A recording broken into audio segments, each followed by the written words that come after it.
আসসালামু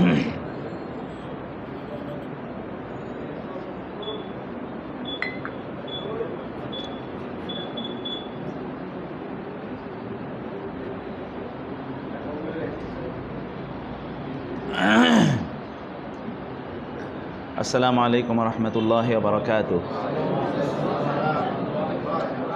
আলহামদুলিল্লাহি রাব্বিল আলামিন والصلاة والسلام على رسوله الأمين وعلى آله وأصحابه أجمعين أما بعد فأعوذ بالله من الشيطان الرجيم بسم الله الرحمن الرحيم واعبد ربك حتى يأتيك اليقين। মহান আল্লাহ সুবহানাহু ওয়া তাআলা দরবারে শুকরিয়া আদায় করছি। আল্লাহ সুবহানাহু ওয়া তাআলা অন্যদিনের মতো আজকেও আমাদেরকে সূরাতুল ফাতিহা এর তাফসীরের আয়োজনে বসার তৌফিক দান করেছেন। আলহামদুলিল্লাহ।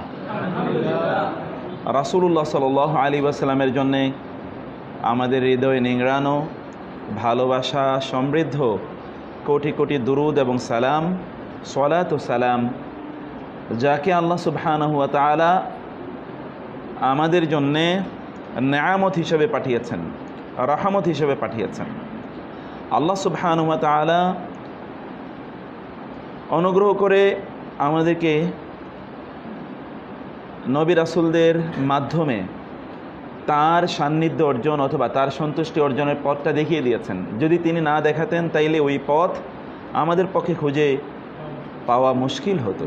আল্লাহ সুবহানাহু ওয়া তাআলা অনুগ্রহ করে তিনি নবী রাসূলদেরকে পাঠিয়েছেন, আসমানি কিতাব পাঠিয়েছেন, জ্ঞান তিনি পাঠিয়েছেন, তথ্য তিনি নাজিল করেছেন। সেজন্য আল্লাহর কাছে শুকরিয়া আদায় করি, কৃতজ্ঞতা জ্ঞাপন করি। আলহামদুলিল্লাহ। আমি আসলে একটু সরি দুইটা কারণে। একটা হলো দেরি করে তো এসেছি, দুইটা কারণে দেরি হয়েছে। একটা কারণ হলো আমি গিয়েছিলাম আইওটিতে, ওইখানে মার্কস সাবমিশনের ডেট ছিল আর 2 দিন আগে, কিন্তু আমি আজকে গিয়ে রেজাল্ট প্রায় 350-400 স্টুডেন্টের রেজাল্ট সাবমিট করেছি। সেগুলো কম্পিউটারে ইনপুট দিয়েছি। যেতে দেরি হয়েছে, আসতেও দেরি হয়েছে, তো তারপরে এই জন্য একটু দেরি হয়ে গেল। আর আমার একটু শরীরটাও একটু খারাপ যাচ্ছে, একটু হালকা জ্বরও আছে। আপনারা দোয়া করবেন আল্লাহ তাআলা যাতে সুস্থ করে দেন। পাশাপাশি গলাতেও একটু কাশও জমেছে, একটু স্বরটা একটু ভাঙ্গা আছে, ব্রোকেন ভয়েস। যদি আপনারা এসিটা ছাড়লে একটু আওয়াজ কম করলেও আওয়াজ শোনা যাবে। জাযাকাল্লাহ খায়ের। তো এই জন্য আপনারা দোয়া করবেন ইনশাআল্লাহ। আল্লাহ সুবহানাহু ওয়া তাআলা মোস্ট ট্যালেন্টেড না হলে কি আর এত কাজ করা যায় নাকি? আলহামদুলিল্লাহ। আল্লাহ সুবহানাহু ওয়া তাআলা আমাদের যোগ্যতা বাড়িয়ে দিন। প্রিয় ভাইরা, আল্লাহ সুবহানাহু ওয়া তাআলার ইবাদতের ক্ষেত্রে আমাদের 4 ধরনের অবস্থা হতে পারে। আমরা আলোচনা করেছিলাম আল্লাহ সুবহানাহু ওয়া তাআলা ইবাদতের ক্ষেত্রে আমাদের 4 ধরনের অবস্থা হতে পারে। সর্বশ্রেষ্ঠ অবস্থা হচ্ছে তাদের যারা ইবাদত করে আল্লাহ সুবহানাহু ওয়া তাআলার, এবং আল্লাহ সুবহানাহু ওয়া তাআলার কাছে তারা তৌফিক কামনা করে, ইবাদত করে তার, এবং ইবাদত করার জন্য তৌফিক কামনা করে কার কাছে? আল্লাহ সুবহানাহু ওয়া তাআলার কাছে। এরাই শ্রেষ্ঠতম মানুষ। কোরআনের বহু জায়গায় আল্লাহ সুবহানাহু ওয়া তাআলা এই জাতীয় মানুষের প্রশংসা করেছেন, গুণাগুণ আল্লাহ সুবহানাহু ওয়া তাআলা আলোচনা করেছেন। আপনি যদি কোরআনের আয়াতগুলোর দিকে তাকান, আপনি দেখবেন যে কত জায়গায় যে আল্লাহ সুবহানাহু ওয়া তাআলা এই সকল ব্যক্তিদের কথা বলেছেন যে যারা ইবাদত করে আমার জন্যে এবং আমার কাছেই তারা তৌফিক কামনা করে, আমার কাছেই তারা তাদের ইবাদতের জন্যে যা কিছু দরকার, যা কিছু সামর্থ্য অথবা দরকার, অন্য কিছু দরকার, আসবাব দরকার, সব আসবাবগুলো তারা আমার কাছেই চায়। এটা হচ্ছে শ্রেষ্ঠতম ক্যাটাগরি অফ পিপল। এরা হচ্ছে শ্রেষ্ঠতম ক্যাটাগরি। এবং আমরা গত আলোচনায় বলেছিলাম রাসূলুল্লাহ সাল্লাল্লাহু আলাইহি ওয়াসাল্লাম মুআয রাদিয়াল্লাহু তাআলা আনহুকে বলেছেন, প্রতি সালাতের শেষে তুমি এই কথা বলতে ভুলো না, আল্লাহুম্মা আইন্নি আলা যিকরিক ওয়া শুকরিক ওয়া হুসনি ইবাদাতিক। এটা বলতে তুমি ভুলবে না, এটা তুমি আল্লাহ সুবহানাহু ওয়া তাআলার কাছে চাইবেই। শেখুল ইসলাম ইবনে তাইমিয়া তিনি বলেছেন, তাআম্মালতু আনফা'আদ দুআ, আমি শ্রেষ্ঠতম দোয়া কি হতে পারে এটা নিয়ে আমি চিন্তা করেছি। ফাইদা হুয়া সুওয়ালুল আইনি আলা আউনি আলা মারদাতিহি, আমি পেলাম যে আল্লাহর সন্তুষ্টি অর্জনের ক্ষেত্রে আল্লাহর কাছে তৌফিক কামনা করাটাই হচ্ছে শ্রেষ্ঠতম দোয়া।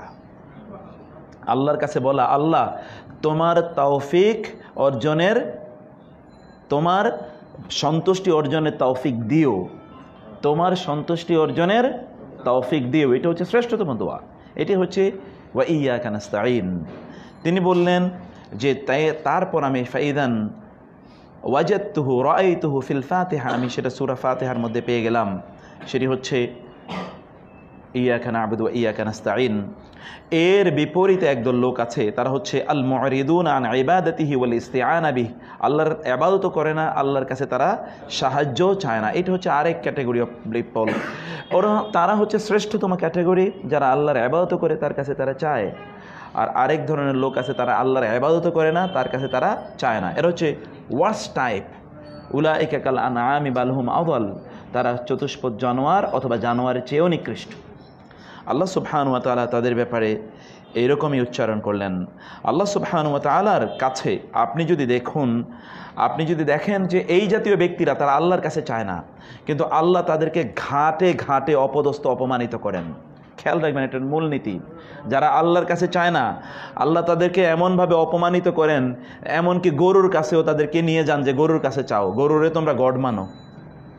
কাকে গড মানো? গরুরে গড মানো। আল্লাহ তাদেরকে এতটা লাঞ্ছিত অপমানিত করে। আরও তো কত কিছু আছেই। এটা হচ্ছে আল্লাহর পক্ষ থেকে অপমান, আল্লাহর পক্ষ থেকে লাঞ্ছনা তাদের জন্যে। সেটি তারা বিভিন্ন নামে তাদের কাছে তারা চেয়ে থাকে। তারা এমনভাবে তারা অন্যদের কাছে আত্মসমর্পণ করে, যেই আত্মসমর্পণের মাধ্যমে দেখা যায় যে এদের কোনো পার্সোনালিটি নাই, ব্যক্তিত্বই নাই। আল্লাহ তাদেরকে ব্যক্তিত্বহীন করে দেন।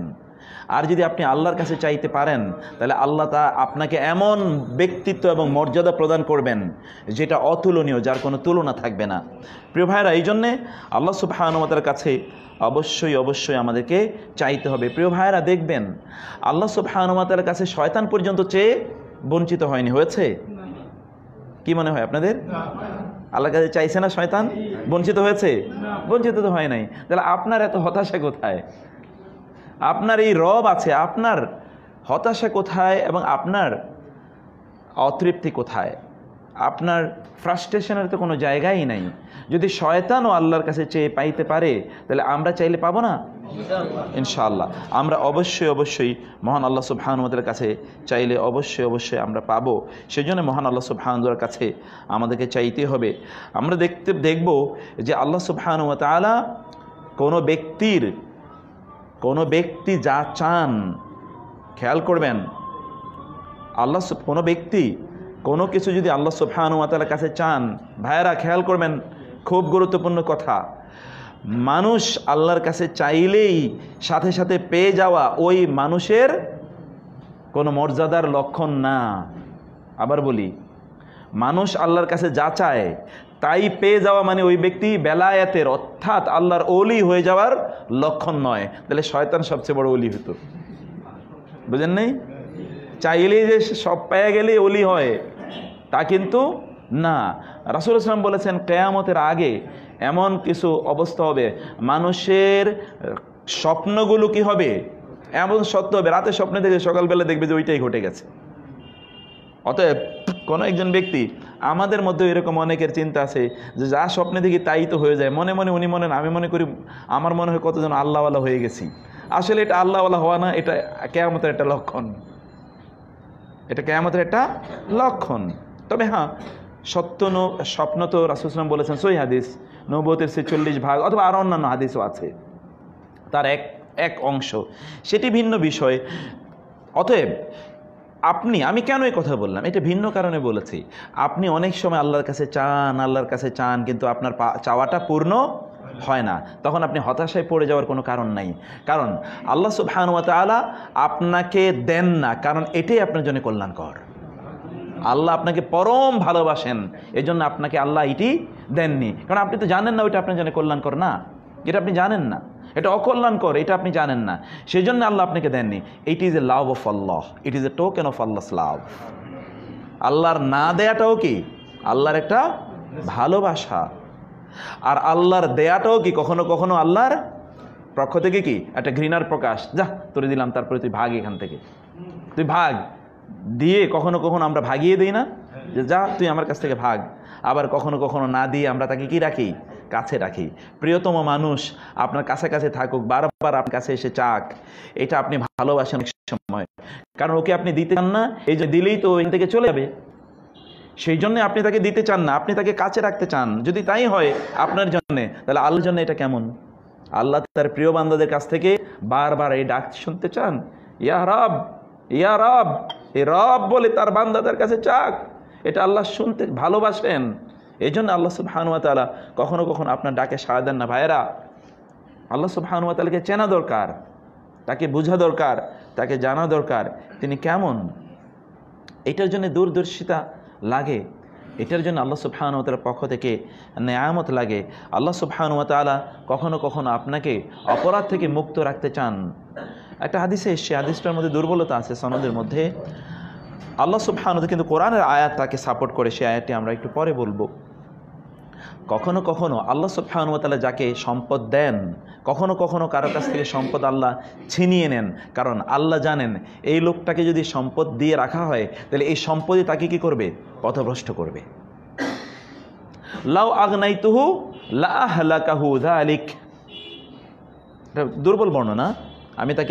আমি তাকে সম্পদ দিলে এই সম্পদই তাকে ধ্বংস করে দিত, এই জন্য আমি তাকে দিইনি। বিকজ বিয়াদিকাল খাইর, সকল কল্যাণ আল্লাহর হাতে, আল্লাহ জানেন কোনটা ভালো কোনটা মন্দ। সেই জন্যে আল্লাহ সুবহানাহু ওয়া তাআলা কখনো কখনো যদি আমাদেরকে কোনো কিছু না দেন অথবা আমাদের দোয়া কবুল না করেন, তার মানে যে আপনি খুবই খারাপ টাইপের লোক। খুবই, অনেকে এরকম কথা বলে, এই জন্য বলছি। অনেকে বলে এত দোয়া করি, দোয়া কবুল হয় না, নিশ্চয়ই আমি আল্লাহর প্রিয় বান্দা না। এটা ইহুদিদের একটা ক্যারেক্টার ছিল। ওয়াইয ইসতাসকা মূসা লিকওমিহি ফাকুলনা দরিব বিআসাকাল হাজার। মূসার জাতি গিয়ে মূসা আলাইহিস সালাতু ওয়াস সালামকে বলল, মূসার জাতি গিয়ে মূসাকে বলল, আপনি আল্লাহর কাছে একটু আমাদের জন্য কি করুন, একটু পানির প্রার্থনা, পানির প্রার্থনা করুন। কেন, ওরা কি পানি প্রার্থনা করতে পারতো না? ওদের দুটো প্রবলেম ছিল, আমাদেরও এই প্রবলেম আছে। ইহুদিদের সাথে আমাদের অনেক মিল আছে। তো আমাদের একটা হলো, ইহুদিরা মনে করত যে ওরা অপরাধী, পাপী, অতএব ও যদি চায় তাহলে আল্লাহ তার চাওয়াটা কবুল করবে না। যেমনিভাবে আমরা মনে করি আমি গুনাহগার, আমার দোয়া কি আর আল্লাহ কবুল করবে নাকি? হুজুরের দোয়া আল্লাহ কবুল করবে, এই জন্যে হুজুরের কাছে গিয়ে দোয়া চায়। নাই এরকম আছে কি না?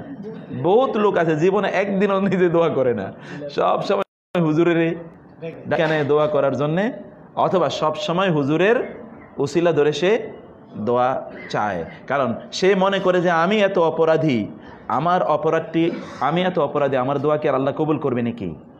আমার দোয়া অপরাধ আল্লাহ কবুল করবে, এটা সে মনে করে। প্রিয় ভাইরা, এটা একটা ফিলসফি, দর্শন। পিতা মাতার কাছে বলুন তো, দুইটা সন্তান আছে, খেয়াল করবেন, মায়ের দুটো সন্তান আছে। একটা সন্তান খুবই সবল, অনেক টাকা পয়সার মালিক, খুব হাইফাই জীবনযাপন করে। আরেকটা প্রচণ্ড দুর্বল, দিন আনতে পান্তা পুরায়, রোগাক্রান্ত, শোগাক্রান্ত। মা কোন সন্তানটাকে বেশি ভালোবাসবেন বলেন তো? রোগী কি বেশি ভালোবাসবেন না? নাকি ওর অনেক টাকা পয়সা আছে ওকে বেশি ভালোবাসেন? মা কাকে বেশি ভালোবাসেন? মা যদি এই সন্তানকে ভালোবাসে তাহলে আল্লাহ আপনাকে কেমন ভালোবাসেন বলেন তো? এই মায়েদের অন্তরে যিনি ভালোবাসা তৈরি করে দিয়েছেন, আপনি মনে করবেন না আপনি অপরাধী দেখে আল্লাহ আপনার কথা শুনবেন না, বরং ওই মায়ের মতো আল্লাহ আপনার কথা আরো অনেক আগে শুনবেন। আল্লাহ সুবহানাহু ওয়া তাআলা সম্পর্কে কখনো হতাশ হবেন না। এই মহান আল্লাহ সুবহানাহু ওয়া তাআলা যতই অপরাধ করেন না কেন, তার কাছে ফিরে আসলে তিনি কি এমন ক্ষমা করেন, এমন খুশি হন। মুসলিমের ওই হাদিস আপনারা বারবার শুনেছেন। আল্লাহ সুবহানাহু ওয়া তাআলা কোনো বান্দার তাওবায় এতটা সন্তুষ্ট হন, যে ব্যক্তি মরুভূমিতে তার উট হারিয়ে ফেলেছিল, সব কিছু হারিয়ে গিয়েছে, সে এবার ধ্যান ধরে চোখ বন্ধ করে চিন্তা করছে কখন তার মৃত্যু আসবে, মৃত্যুর প্রহর গুনছে। কিছুক্ষণ পর চোখ মেলে দেখে তার সামনে তার উটও দাঁড়িয়ে আছে এবং উটের সাথে কি খাবার দাবার সব আছে। তখন সে ব্যক্তি কি বলে আনন্দের আতিশয্যে, আল্লাহ আমি তোমার রব, তুমি আমার বান্দা, তুমি আমাকে জিনিসটা ফিরিয়ে দিয়েছো, thank you so very much.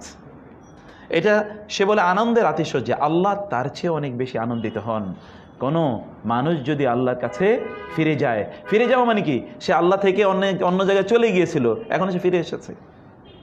অন্য কোথাও সে চলে গিয়েছিল, ফিরে এসেছে। আল্লাহকে নেভার মিসআন্ডারস্ট্যান্ড ইউর ক্রিয়েটর, স্রষ্টাকে কখনো ভুল বুঝবেন না। আল্লাহ সুবহানাহু ওয়া তাআলাকে ভুল বোঝা যায় না। আল্লাহ সুবহানাহু ওয়া তাআলা তিনি আমাদেরকে ঠিক সেভাবেই ভালোবাসেন। আল্লাহ সুবহানাহু ওয়া তাআলা যেভাবে আল্লাহ রাসূল সাল্লাল্লাহু আলাইহি ওয়াসাল্লাম আমাদেরকে বলেছেন। প্রিয় ভাইয়েরা, এই জন্যে বলছি, কখনো কখনো আমাদের জীবনে যদি কোনো কিছু না ঘটে, তাহলে মনে রাখতে হবে এটা আমার জন্য কল্যাণকর, এটা আমার জন্য কি কল্যাণকর। আল্লাহ সুবহানাহু ওয়া তাআলা নিজে বলেছেন, আসা আন তাকরাহু শাইআন ওয়া হুয়া খায়রুল লাকুম ওয়া আসা আন তুহিব্বু শাইআন ওয়া হুয়া শাররুল লাকুম। হতে পারে তোমরা কোনো জিনিসকে পছন্দ করছো, এটা তোমার জন্য সত্যিই অকল্যাণকর। তুমি কোনো জিনিসকে অপছন্দ করছো, সেটাই তোমার জন্য কল্যাণকর। আল্লাহই তো ভালো জানেন। আল্লাহু ইয়ালামু আনতুম লা তা'লামুন। আল্লাহ জানেন, তোমরা জানো না। সেজন্য আল্লাহ সুবহানাহু ওয়া তাআলার ডিসিশন মেনে নেওয়াটাই হচ্ছে একজন ব্যক্তির আত্মসমর্পণের চূড়ান্ত লক্ষণ, চূড়ান্ত অবস্থা, যে তিনি মহান আল্লাহ সুবহানাহু ওয়া তাআলার কাছে আত্মসমর্পণ করেছেন। আল্লাহ সুবহানাহু ওয়া তাআলা কখনো কখনো মায়েরা বা সন্তান, বাবারা কোনো সন্তান যখন বিপদে চলে যেতে চায়, তখন বাবা মা তাকে কী করেন? দরজা বন্ধ করে রাখেন। এখন সন্তান যদি মনে করে আমার স্বাধীনতা হরণ করলো, হস্তক্ষেপ করলো, তাইলে এই সন্তান কি ভুল বুঝলো। ও জানে না যে বাইরে যাওয়া মানে হচ্ছে ওর ধ্বংস। মা যে তাকে দরজা বন্ধ করে রেখেছেন, ওইটাই ওর জন্য কল্যাণকর। আল্লাহ যে আপনার মাধ্যমে আপনাকে কোনো কাজ আপনি করতে চেয়েছেন, ওই কাজটাতে আল্লাহ আপনাকে সক্ষমতা তৌফিক দেননি, এটা আল্লাহর ভালোবাসার প্রকাশ। আল্লাহ ওইরকম দরজা বন্ধ করে আপনাকে রক্ষা করতে চেয়েছেন এবং আল্লাহ সুবহানাহু ওয়া তাআলা রক্ষা করেছেন। সেই জন্য মহান আল্লাহ সুবহানাহু ওয়া তাআলার কাছে আমাদের আত্মসমর্পণ, আমাদের ভালোবাসার মাত্রাটা আরও বেশি বাড়িয়ে দেওয়া দরকার। প্রিয় ভাইরা, আল্লাহ কিছু দিয়েছেন, এটা আল্লাহর সন্তুষ্টির প্রকাশ হিসেবে কখনোই মনে করবেন না, প্লিজ। আল্লাহ আপনাকে কোনো কিছু দিয়েছেন, আল্লাহ আপনার প্রতি প্রচণ্ড সন্তুষ্টিটা মনে করবেন না। আপনি অনেক ক্ষমতার মালিক হয়েছেন, অনেক সম্পদের মালিক হয়েছেন, অনেক পোস্ট পজিশনের মালিক হয়েছেন, তার মানে আল্লাহ আপনার প্রতি খুবই সন্তুষ্ট, এই জন্য আল্লাহ আপনাকে দিয়েছেন ইন্না উরিতু আলা ইলমি মিন্নি। কারণ যেরকম বলেছিল, এগুলো তো আমি আমার যোগ্যতায় অর্জন করেছি, আমি আমার যোগ্যতা এগুলো অর্জন করেছি। এটা কি যোগ্যতা অর্জন করেছে? ফামাল ইনসানু ইযা মাবতালাহু রাব্বুহু ফাআকরামাহু ওয়া না'আমা ফায়াকুলু রাব্বি আকরামান ওয়া আম্মা ইযা মাবতালাহু ফাকাদারা আলাইহি রিজকা ফায়াকুলু রাব্বি আহানান। আহা, মানুষের কি দুর্ভাগ্য! মানুষ কিভাবে মিসজাজ করে আল্লাহকে। যখন আল্লাহ তাকে সম্পদ দেয়, তখন সে বলে আল্লাহ আমার প্রতি সন্তুষ্ট, এই জন্য আমাকে সম্মান দিয়েছেন। আর যখন আল্লাহ তার সম্পদ কেড়ে নেন, সম্পদ মানেই কিন্তু সম্পদ না, সম্পদ সব কিছুই, সম্পদ কিন্তু সব কিছুই। Property is everything. Your beauty is also a property, your strength is also a property. আপনার সম্পদ বলতে শুধুমাত্র এই ফাইন্যান্সিয়াল অ্যাসেটের কথাই বোঝানো হয় না, সব কিছুই সম্পদ। আপনি এক্সট্রা একটু বেশি পেয়েছেন, তার মানে আল্লাহর সন্তুষ্টির প্রকাশ তা কিন্তু নয়, এটা আল্লাহর পক্ষ থেকে ইমতিহান, এটা আল্লাহর পক্ষ থেকে ইমতিহান, পরীক্ষা। আবার আল্লাহ কোনো কিছু দেন না, সেটাও কি আল্লাহর পক্ষ থেকে পরীক্ষা। আল্লাহ বলছেন, কিন্তু বান্দা মিসজাজ করে। যখন সে কোনো কিছু পায়, তখন সে মনে করে যে আল্লাহ আমার প্রতি সন্তুষ্ট, এই জন্য আল্লাহ দিয়েছেন। যখন সে কোনো কিছু পায় না, তখন সে মনে করে আল্লাহ অসন্তুষ্ট, এই জন্য আমাকে দেননি। এরকম নয়। বিষয়টাকে এইভাবে আমাদের চিন্তা করার কোনো উপায় নেই। মহান আল্লাহ সুবহানাহু ওয়া তাআলা আমাদের জন্য যেটা কল্যাণকর, সেটি আল্লাহ সুবহানাহু ওয়া তাআলা আমাদের জন্য করে রাখেন। প্রিয় ভাইরা, সকল অবস্থায়, সকল পরিস্থিতিতে আল্লাহর কাছে আত্মসমর্পণ করা হচ্ছে একজন ইমানদারের প্রকৃত পরিচয়। রাসূল সাল্লাল্লাহু আলাইহি ওয়াসাল্লাম বলেছেন সহিহ হাদিসে, আজাবান লিআমরিল মুমিন ইন্না আমরাহু কুল্লাহু লাহু খায়র ওয়া লা ইয়াকুনু যালিকা ইল্লা লিমুমিনিন। একজন ইমানদারের অবস্থা দেখে আমার খুব অবাক লাগে। তার সকল অবস্থায় তার জন্য কল্যাণকর। যদি তার কোনো কল্যাণ হয়, তাহলে সে শুকরিয়া আদায় করে, সেটার জন্য কল্যাণকর। তার যদি কোনো বিপদ হয়, ধৈর্য ধারণ করে, ওইটাও তার জন্য কি কল্যাণকর। যাই তার হোক না কেন, সেটাই তার জন্য কি কল্যাণকর। এটা ইমানদারের পরিচয়। সকল পরিস্থিতিতে তিনি মহান আল্লাহর কাছে আত্মসমর্পণ করেন। আত্মসমর্পণ ধৈর্য ধারণ করা, এর মানে হলো আগে হাহুতাশ করে এরপরে ক্লান্ত হওয়ার পরে এরপরে চুপ থাকা, মানে একজনের আত্মীয়স্বজন মারা গেছে, চিৎকার করতে করতে কান্নাকাটি করতে করতে ক্লান্ত, এখন তিনি ধৈর্য ধারণ করেছেন, এটাকে ধৈর্য বলে? ইন্নামাস সাবরু ইনদা সাদমাতিল উলা। রাসূল সাল্লাল্লাহু আলাইহি ওয়াসাল্লাম বলেছেন সহিহ হাদিস যে ধৈর্য হলো প্রথম আঘাতেই। ধৈর্য কখন? প্রথম আঘাতেই। প্রথম আঘাতের সময় আপনার অ্যাকশন বা রিয়াকশন কেমন, সেটি হচ্ছে প্রকৃত ধৈর্য। সেখান থেকেই বোঝা যাবে যে আমরা আল্লাহর কাছে কতটুকু আত্মসমর্পণ করেছি। অতএব প্রিয় ভাইরা, ইয়াকা না'বুদু ওয়া ইয়াকা নাস্তাঈন, আল্লাহর কাছে আত্মসমর্পণ করা, ইবাদত তার করা, এটা যাতে আমাদের মাঝে কোনো অহংকার তৈরি না করে। ওই ব্যক্তি যে ইবাদত করার পর অন্যের কাছে বলে বেড়ায়, সেই ব্যক্তির চেয়ে ওই ব্যক্তি কত বেশি উত্তম যে ইবাদত খুব কম করেছে কিন্তু কাউকে বলে বেড়ায়নি। ওই ব্যক্তির মর্যাদা কত বেশি আল্লাহর কাছে। সেজন্য যতটুকুই করি এটা আল্লাহর প্রতি কোনো অনুগ্রহ অথবা এটা আমার শ্রেষ্ঠত্বের কোনো প্রকাশ তা মনে করবেন না। কোনো একজন ব্যক্তি কোনো সম্পদের মালিক হওয়ার পর তিনি যদি এমন ভাবেন যে আমি আমার যোগ্যতা দিয়ে এটা করেছি, অথবা অমকে আমার মতো এতটা চালাক চতুর অথবা উদ্যমী নয়, এই জন্য সে এতটা অলস, এই জন্য অর্জন করতে পারেনি, এটা যদি আপনি মনে করেন তাহলে আল্লাহর প্রতি পরম অকৃতজ্ঞতা প্রদর্শন করা হলো। It is a test from Allah. আল্লাহর পক্ষ থেকে এটা আমার এবং আপনার জন্য এক ধরনের পরীক্ষা। আল্লাহ সুবহানাহু ওয়া তাআলা, আমাদের অঞ্চলে বলা হয় আল্লাহ দিয়েও পরীক্ষা করেন, নিয়েও পরীক্ষা করেন। আল্লাহ সুবহানাহু ওয়া তাআলা দেখতে চান যে আমরা কেমন। 3 নম্বরের ক্যাটাগরি অফ পিপল, 3 নম্বরে একদল লোক আছে যে সকল লোকেরা তারা আল্লাহ সুবহানাহু ওয়া তাআলার ইবাদত করে কিন্তু তারা আল্লাহর কাছে চায় না। তারা ইবাদত করে কার? আল্লাহ সুবহানাহু ওয়া তাআলার, কিন্তু তারা মহান আল্লাহ সুবহানাহু ওয়া তাআলার কাছে চায় না। এই জাতীয় একদল লোক আছে, এরা হচ্ছে এরকম 2 ধরনের 2 ক্যাটাগরির লোক আছে। তারা হচ্ছে কাদেরিয়ারা। আমরা গত সময় বলেছিলাম কাদেরিয়া মানে হচ্ছে যারা যারা যারা তাকদীরের কোনো বিশ্বাস নেই, উল্টা আর কি। কাদেরিয়া মানে তাকদীরে বিশ্বাস থাকার কথা, আসলে তাকদীরে তাদের কি নাই, কোনো বিশ্বাসই নাই। ওরা মনে করে সকল কাজের স্রষ্টা ওরা, তাইলে সকল কাজের যেহেতু স্রষ্টা সে, তাইলে আল্লাহর কাছে চাওয়ার দরকার কি বলেন তো? ফিলসফিটা তো জঘন্য। এই জন্য তো কাদারিয়া হচ্ছে মাজুসু হাজিহিল উম্মাহ। এই উম্মার মাজুসি অগ্নিপূজক কারা? মূর্তি পূজক কারা? কাদেরিয়ারা। এই উম্মার অগ্নিপূজক, মূর্তি পূজক জাবারিয়ারা, কাদারিয়ারা। কাদেরিয়া জাবরিয়া এরা মনে করে আল্লাহ সুবহানাহু ওয়া তাআলার কাছে চাওয়ার প্রয়োজন কি? কারণ আমি যা করি তাই তো হবে, আমি যা করি তার প্রতিদান আমি পাবো, সেই জন্যে তারা মহান আল্লাহ সুবহানাহু ওয়া তাআলার কাছে তারা চায় না। এরা মনে করে যে ব্যক্তি যদি তার ইবাদতের সামর্থ্য আল্লাহর কাছে চায় তাহলে আল্লাহ তাকে সামর্থ্য দিলেন, তাহলে এই ইবাদতের মর্যাদা কি? তাহলে এই ইবাদতের প্রয়োজন কি?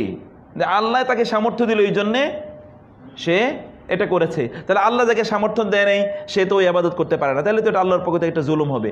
একজনের আপনি সামর্থ্য দিলেন, আরেকজনের সামর্থ্য দিলেন না, তো ও সামর্থ্য না পেয়েও কি, ও সামর্থ্য না পাওয়ার কারণে সে ইবাদত করেনি, তৌফিক না পাওয়ার কারণে আরেকজন তৌফিক পেয়েছে ইবাদত করছে, তাহলে আপনি একজনকে জাহান্নাম দেবেন আরেকজনকে জান্নাত দেবেন, এটা কেমনে হতে পারে? দেখুন আল্লাহ সুবহানাহু ওয়া তাআলাকে তারা তাদের যুক্তির কাছে নিয়ে গিয়েছে। আল্লাহকে কি যুক্তি দিয়ে বুঝবেন আপনি? আল্লাহ সুবহানাহু ওয়া তাআলাকে বুঝতে হবে ওয়াহি দিয়ে, যুক্তি দিয়ে নয়। তারা যুক্তির কাছে চলে গেল, এই জন্যে তারা মহান আল্লাহ সুবহানাহু ওয়া তাআলাকে তারা বলল যে না, আল্লাহ সুবহানাহু ওয়া তাআলা সৃষ্টি করেছেন এবং আল্লাহ সুবহানাহু ওয়া তাআলা কিছু আসবাব দিয়ে দিয়েছেন, উপকরণ দিয়ে দিয়েছেন, ওই উপকরণকে ব্যবহার করে কেউ যদি কাজ করে তাহলে সে প্রতিদান পাবে, আর ব্যবহার না করলে সে প্রতিদান পাবে না। সেই জন্যে আল্লাহ সুবহানাহু ওয়া তাআলার কাছে তারা কোনো কিছু চাই না, আল্লাহর কাছে তারা কোনো কিছু কামনাই করে না। ইবনে আব্বাস রাদিয়াল্লাহু তাআলা আনহু তিনি বলেছেন তাওহীদ হলো কদরের প্রতি বিশ্বাস, তাকদীরের প্রতি বিশ্বাস। এদের এই বাড়াবাড়ির কারণে ইবনে আব্বাস কি বলেছেন রাদিয়াল্লাহু তাআলা আনহুমা, যে তাওহীদ মানে হচ্ছে তাকদীরের উপর বিশ্বাস স্থাপন করা। তাকদীরকে যে অস্বীকার করবে ও তাওহীদকে কি করবে? ধ্বংস করে দেবে। মূলত সে প্রত্যেকটা জিনিসকে একটা করে গড বানালো। যে তাওহীদকে, যে তাকদীরকে অস্বীকার করলো, সে প্রত্যেকটা জিনিসকে এক একটা করে মানে প্রভু বা রব, এক একটা করে ইলাহ বানালো, উপাস্য বানালো। যে এইটা আমি করলে ওইটা আমি পাবো, এইটা করলে ওইটা আমি পাবো। এখানে আল্লাহ সুবহানাহু ওয়া তাআলার কোনো হাত নাই। আল্লাহ সুবহানাহু ওয়া তাআলা হচ্ছেন ক্লক মেকারের মতো। যেমন আপনার ঘড়ি যিনি বানিয়েছেন তিনি তো আর এসে দেখেন না আপনার এই ঘড়ি চলছে কি চলছে না, একবার তিনি বানাইছেন, এরপর এটা চলতেছে, জনম জনম চলিতেছে। এটা জনম জনম চলিতেছে, এটার আর কোনো কারিগরের আর কোনো খবর নাই। কাদারিয়ারা আল্লাহ সুবহানাহু ওয়া তাআলাকে ঠিক এই জায়গায় তারা নিয়ে গিয়েছে। আর অন্য আরেকটা দল আছে, সেই দল হচ্ছে তারা জাবারিয়া। তারা মনে করছে আল্লাহ সুবহানাহু ওয়া তাআলাই সব কিছু করছেন, মানুষের কি, মানুষের কোনো কিছুই করার ক্ষমতা নেই। তাহলে আল্লাহর কাছে চাওয়ার দরকার কি? উনিই তো সব করেন। তার কাছে চাইলে কি আর না চাইলে কি, উনিই তো সব করেন, অতএব তার কাছে চাইতে হবে না। বিকৃতির পরিস্থিতি দেখেন, এই দুই দল এই জন্য আল্লাহর কাছে প্রার্থনাই তারা করে না। এর মধ্যখানেই আহলুস সুন্নাহ ওয়াল জামায়াতের অবস্থান, যে তারা মহান আল্লাহ সুবহানাহু ওয়া তাআলার কাছে কি করেন, তারা আল্লাহ সুবহানাহু ওয়া তাআলার কাছে তারা চান। এবং আল্লাহ সুবহানাহু ওয়া তাআলার কাছে চাওয়ার যে মজা, যে তৃপ্তি, যে আনন্দ, প্রিয় ভাইয়েরা, প্রত্যেকটা ক্ষেত্রে বোনেরাও যারা আছেন শুনে রাখবেন, সকল ক্ষেত্রে আল্লাহর কাছে চেয়ে দেখুন আপনি কি তৃপ্তি পান। রাসূল সাল্লাল্লাহু আলাইহি ওয়াসাল্লাম কি বলেননি, তোমাদের জুতার ফিতাও যদি প্রয়োজন হয় তাহলে তোমরা আল্লাহর কাছে চাইবে? এটি বলেননি? তাইলে তো আমাদের জুতার ফিতাও আল্লাহর কাছে চাইতে হয়। আপনি কোনোদিন বলেছেন আল্লাহ আমার জুতার ফিতা ছিঁড়ে গেছে? একবার চেয়ে দেখেন, আল্লাহ রাসূল তো বলেছেন সাল্লাল্লাহু আলাইহি ওয়াসাল্লাম। একবার আল্লাহর কাছে চেয়ে দেখুন আল্লাহ সুবহানাহু ওয়া তাআলা আপনি ফেরান কিনা। প্রিয় ভাইরা, এই জন্য একদল লোক তারা শুধুমাত্র আল্লাহ সুবহানাহু ওয়া তাআলার কিছু ইবাদতগুলোকে তারা আনুষ্ঠানিকতা হিসেবে গ্রহণ করেছে। আরেক দল লোক তারা কোনো ইবাদতে করেনি, তারা মনে করে যা তো আগেই সিদ্ধান্ত হয়ে গিয়েছে। আরেক দল বলে কোনো কিছুই সিদ্ধান্ত হয় নাই, কোনো কিছুই আল্লাহ জানেন না, এমনকি আগামীকাল কি হবে সেটাও আল্লাহ জানেন না।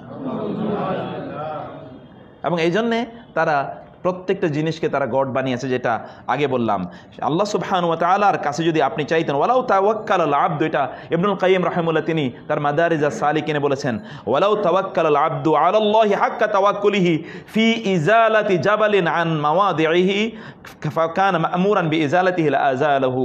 যদি কোনো একজন ব্যক্তিকে, বান্দাকে আল্লাহ নির্দেশ করেন এই পাহাড়টা তুমি এখান থেকে সরিয়ে দাও, আর ও যদি আল্লাহর নির্দেশ পালন করতে গিয়ে আল্লাহর কাছে তাওয়াক্কুল করে ওই পাহাড়টা ধাক্কা দেয়, তাহলে ওই পাহাড়টা ওইখান থেকে সরে যাবেই। কারণ নির্দেশ দিয়েছেন কে? আপনাদেরকে মনে নাই ঈসা আলাইহিস সালাতু ওয়াস সালামকে আল্লাহ বললেন কি করবে? তোমাকে আমি এই ক্ষমতা দিলাম যে তুমি কুষ্ঠরোগীর গায়ে শুধুমাত্র স্পর্শ করে, সূরা আলে ইমরানে আছে, বিইজনি, আমার নির্দেশে কি করবে? তুমি আমার নির্দেশে তুমি অন্ধ রোগীকে, কুষ্ঠরোগীকে ভালো করে দেবে, এবং তুমি মৃত ব্যক্তিকে জীবিত করবে। কার নির্দেশে? আল্লাহর নির্দেশে। আল্লাহ যদি নির্দেশ দিয়ে থাকেন, ওই নির্দেশ পালনে যদি আপনি এগিয়ে যান, যদি এটা হয় পাহাড়কে তার স্থান থেকে সরানো, তাইলেও আল্লাহ কি করবেন? ওই স্থান থেকে পাহাড়টা সরিয়ে দেবেন, শুধু আপনি ধাক্কা দিলেই হবে। কিন্তু রাখতে হবে আল্লাহর উপর কি? তাওয়াক্কুল। আপনি যদি মনে করেন এটা কোনো কথা হইল, ভিন্ন ইন্টারপ্রিটেশন আপনি নেওয়া শুরু করে দিলেন, এবং এই ইন্টারপ্রিটেশন কিন্তু নেয় আমাদের সাথে তাতিলের পার্থক্যটা হচ্ছে এইটাই, যে আমরা আল্লাহ সুবহানাহু ওয়া তাআলার সিফাতগুলোকে কি করি না? আমরা ব্যাখ্যা করি না। আল্লাহর সিফাতগুলোকে আমরা তাবিল করি না, তাবিল করে অন্য জায়গায় নিয়ে যাই না। আল্লাহ বলেছেন ইয়াদুল্লাহি ফাওকা আইদিহিম, তাদের হাতের উপর আল্লাহর হাত। আমরা এই হাতের অর্থ শক্তি বলি না। এই হাতের অর্থ কি বলি না? শক্তির অর্থ বলি না। এই হাতের অর্থ আমরা শক্তি বলি না, তাইলে এটা তাতিল হয়, তাবির হয়। আল্লাহ সুবহানাহু ওয়া তাআলার হাত কেমন তা আমরা জানি না, কিন্তু এই হাতের উপর বিশ্বাস স্থাপন করা আমাদের জন্য কি? ফরজ। এটা আমাদের আকীদার অংশ। সালফে সালেহিনের সাথে অন্যদের আকীদাগত পার্থক্য এই জায়গায় ছিল। এটা খুবই সূক্ষ্ম একটা ইস্যু। আমরা বলেছিলাম আমরা একসময় ইনশাআল্লাহ এখানে আলোচনা করব তাওহীদুল আসমা ওয়াস সিফাত, আল্লাহর গুণবাচক নামের তাওহীদটা কি, সেটি আমরা ইনশাআল্লাহ এখানে একসময় ইনশাআল্লাহ আমরা আলোচনা করব। প্রিয় ভাইরা, আল্লাহ সুবহানাহু ওয়া তাআলাকে বোঝা এবং সকল ক্ষেত্রে একান্তেই নির্বিঘ্নে মহান আল্লাহ সুবহানাহু ওয়া তাআলার কাছে চলে যাওয়া, তার কাছে আত্মসমর্পণ করা, সব কিছু আল্লাহর সুবহানাহু ওয়া তাআলার কাছে সুপর্দ করা, যদি আমরা সেটা করতে পারি, তাইলেই প্রকৃত অর্থে আমরা যে তাওহীদের কথা বলছি, অথবা আমরা যেটা ইয়াকা না'বুদু ওয়া ইয়াকা নাস্তাঈন, আল্লাহর ইবাদত করি, তার কাছেই আমরা সাহায্য চাই, এটি আমাদের পক্ষে সম্ভব হবে। আর 4 নম্বরে যে বিষয়টি, ওহুয়া মান শাহিদা তাফাররাদাল্লাহ বিন নাফঈ ওয়াদ দারারি ওয়া আন্নাহু মা শাআ কানা ওয়া মা শাআ লাম ওয়া মা লাম ইয়াশা লাম ইয়াকুন। একদল লোক আছে তারা মনে করে যে যা কিছু হয়, কল্যাণ হোক অকল্যাণ হোক, সব কিছুই কার পক্ষ থেকে হয়? মহান আল্লাহ সুবহানাহু ওয়া তাআলার পক্ষ থেকে হয়। অতএব আল্লাহ সুবহানাহু ওয়া তাআলা যদি কল্যাণ করেন তাইলে তিনি করতে পারেন, অকল্যাণ করেন তাইলেও তিনি করতে পারেন। সব কিছুর ক্ষমতা কার হাতে? আল্লাহ সুবহানাহু ওয়া তাআলার হাতে। ইন্না লা নাদরি আশাররুন উরিদা বিমান ফিল আরদি আম আরাদা বিহিম রাব্বুহুম রাশাদা ওয়া আন্না লা নাদরি আশাররুন উরিদা বিমান ফিল আরদ।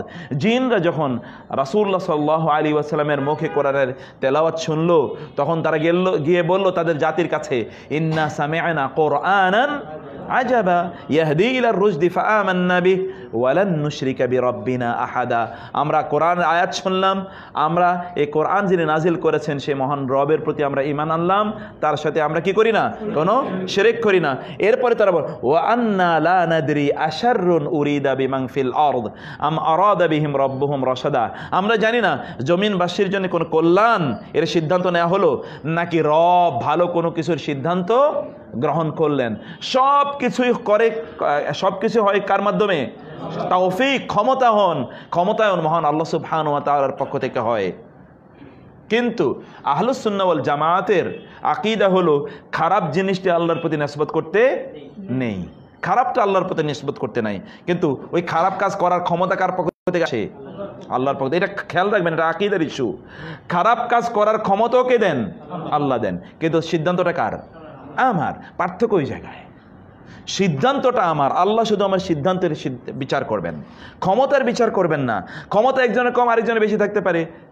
আপনার তুলনামূলক আমার চেয়ে শারীরিক ক্ষমতা অনেক বেশি, আপনি অনেক বেশি ইবাদত করতে পারেন, আমি অনেক কম করতে পারি। এজন্য আল্লাহ আপনাকে আমার সামনে দাঁড়া করে বলবেন না, ও এত ইবাদত করলো তুমি এত কম করলো কেন? এটা কোনোদিন তিনি আমাকে জিজ্ঞেস করবেন না। আমার সামর্থ্য অনুসারে তিনি আমাকে জিজ্ঞেস করবেন। আমার যতটুকু তৌফিক ইস্তেতাআত তিনি দিয়েছেন তা অনুসারে তিনি আমাকে বিচার করবেন। কিন্তু আমার সিদ্ধান্তের বিচার তিনি করবেন, আমি কতটুকু সিদ্ধান্ত নিলাম, সামর্থ্য অনুসারে আমি সিদ্ধান্ত নিলাম কি না। যদি না নিয়ে থাকি তাহলে তার বিচার করবেন আল্লাহ। কিন্তু সামর্থ্য আমার কম না বেশি, তার জন্য আল্লাহ সুবহানাহু বিচার করবেন না। লা ইউকাল্লিফুল্লাহু নাফসান ইল্লা উসআহা। আল্লাহ মানুষের সামর্থ্যের বাইরে তাকে তো দায়িত্বই দেন না। লাহা মা কাসাবাত ওয়া আলাইহা মাকতাসাবাত। সে যা অর্জন করে তার পক্ষে অথবা তার বিপক্ষে যাবে। সেজন্য আল্লাহ সুবহানাহু ওয়া তাআলাকে আমাদের সেভাবে বুঝতে হবে। প্রিয় ভাইরা, আল্লাহ সুবহানাহু ওয়া তাআলার ইবাদত এর আমরা আগেও বলেছি, আবারও বলছি, সামারি বলছি আজকে। আল্লাহ সুবহানাহু ওয়া তাআলার ইবাদতের জ্যেষ্ঠ হচ্ছে এর পিলার হচ্ছে দুটো। একটা হচ্ছে আল্লাহর সন্তুষ্টি, আর একটা তার রাসূলের অনুসরণ। একটা কি? আল্লাহর সন্তুষ্টি, দুই নম্বর হচ্ছে আল্লাহ সুবহানাহু ওয়া তাআলার রাসূলের অনুসরণ। ইয়াকা না'বুদু, এর মধ্যে কিন্তু এই দুটোই আছে।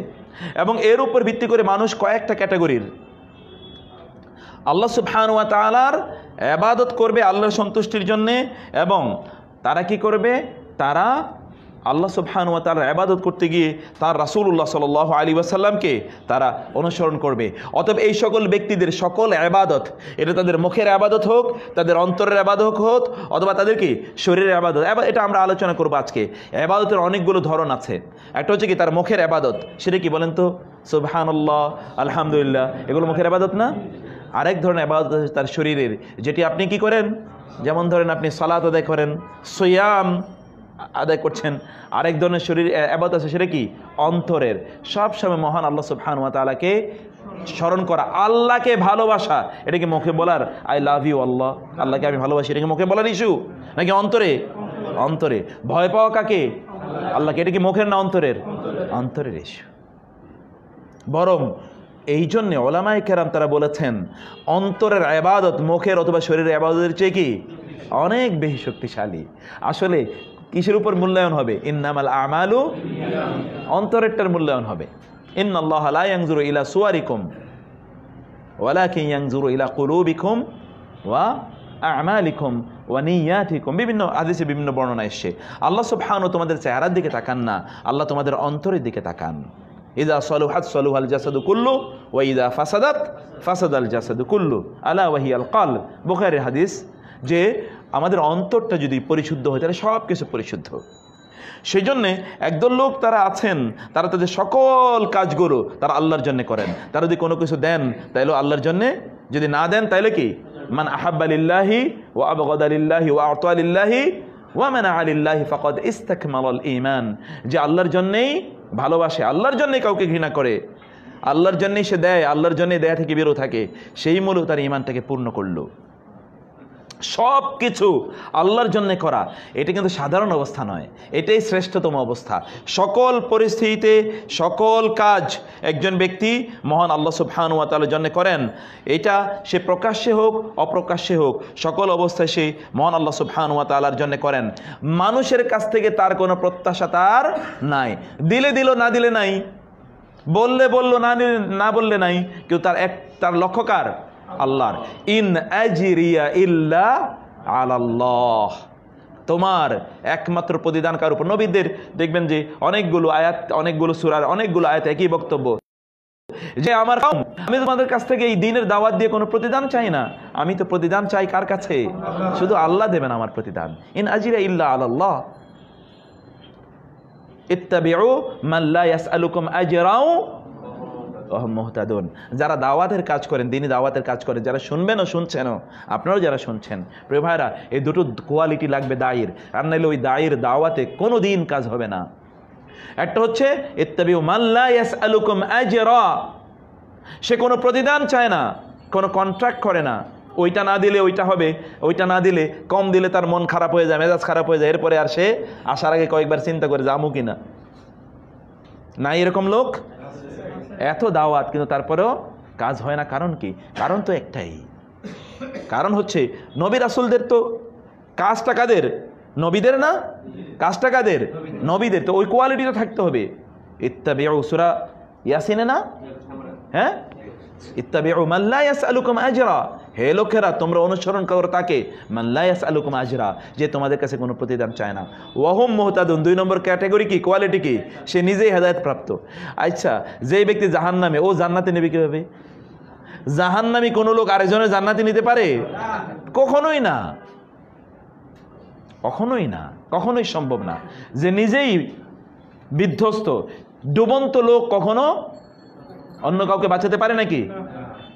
একজন ডুবন্ত লোক, সে নিজেই তো খড়কুটা ধরে বাঁচতে চায়, সে আবার আরেকজনকে বাঁচাবে কিভাবে? সেই জন্যে ওয়াহুম মুহতাদুন, তারা নিজেরা হেদায়েত প্রাপ্ত, দে আর গাইডেড। এই জন্য রাসূল সাল্লাল্লাহু আলাইহি ওয়াসাল্লামকে যখন প্রশ্ন করা হলো আইয়ুল জুলাসা ই খায়ের, শ্রেষ্ঠতম বন্ধুকে, কার সাথে বেশি উঠা বসা করবো, রাসূল সাল্লাল্লাহু আলাইহি ওয়াসাল্লাম বললেন, যার কথা শুনলে তোমার আখিরাতের কথা মনে পড়ে যায়, যার সাথে থাকলে আল্লাহর কথা মনে পড়ে যায়, সেই ব্যক্তি হচ্ছে শ্রেষ্ঠতম জালিস। কাকে তুমি বন্ধু বানাবে? রাসূল সাল্লাল্লাহু আলাইহি ওয়াসাল্লাম বললেন, যার কথা শুনলে তোমার জ্ঞান বাড়ে, যার সাথে চললে তোমার আখিরাতের কথা মনে পড়ে, যাকে দেখলে তোমার আল্লাহর কথা মনে পড়ে যায়। তো ভাই, আপনি যদি, আপনাকে দেখলে যদি একজন মানুষের আল্লাহর কথা না মনে পড়ে যায়, যে আমি এই লোকটার মতো আল্লাহওয়ালা হতে চাই, তাইলে বুঝবেন যে আল্লাহর বন্ধু তখন হননি, আপনি হতে পারেন না।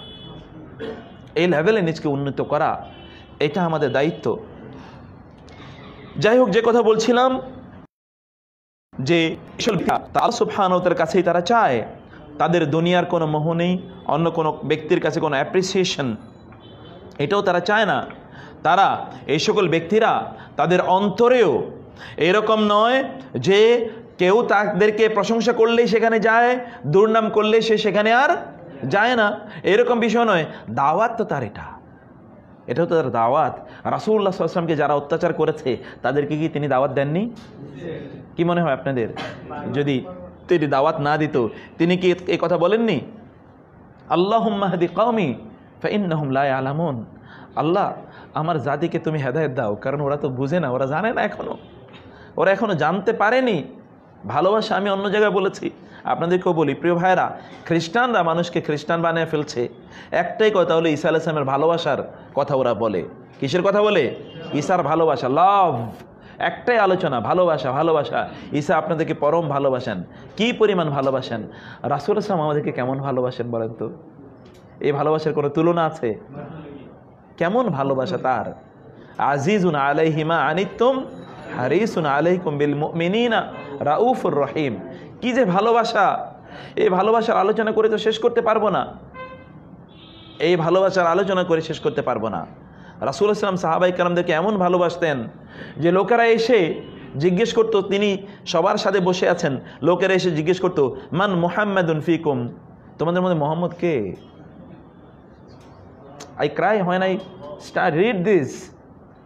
আমি এবং আপনি যদি একটু বড় হই, তাহলে শেয়ারটা অন্যরকম হওয়া লাগে। তাই না?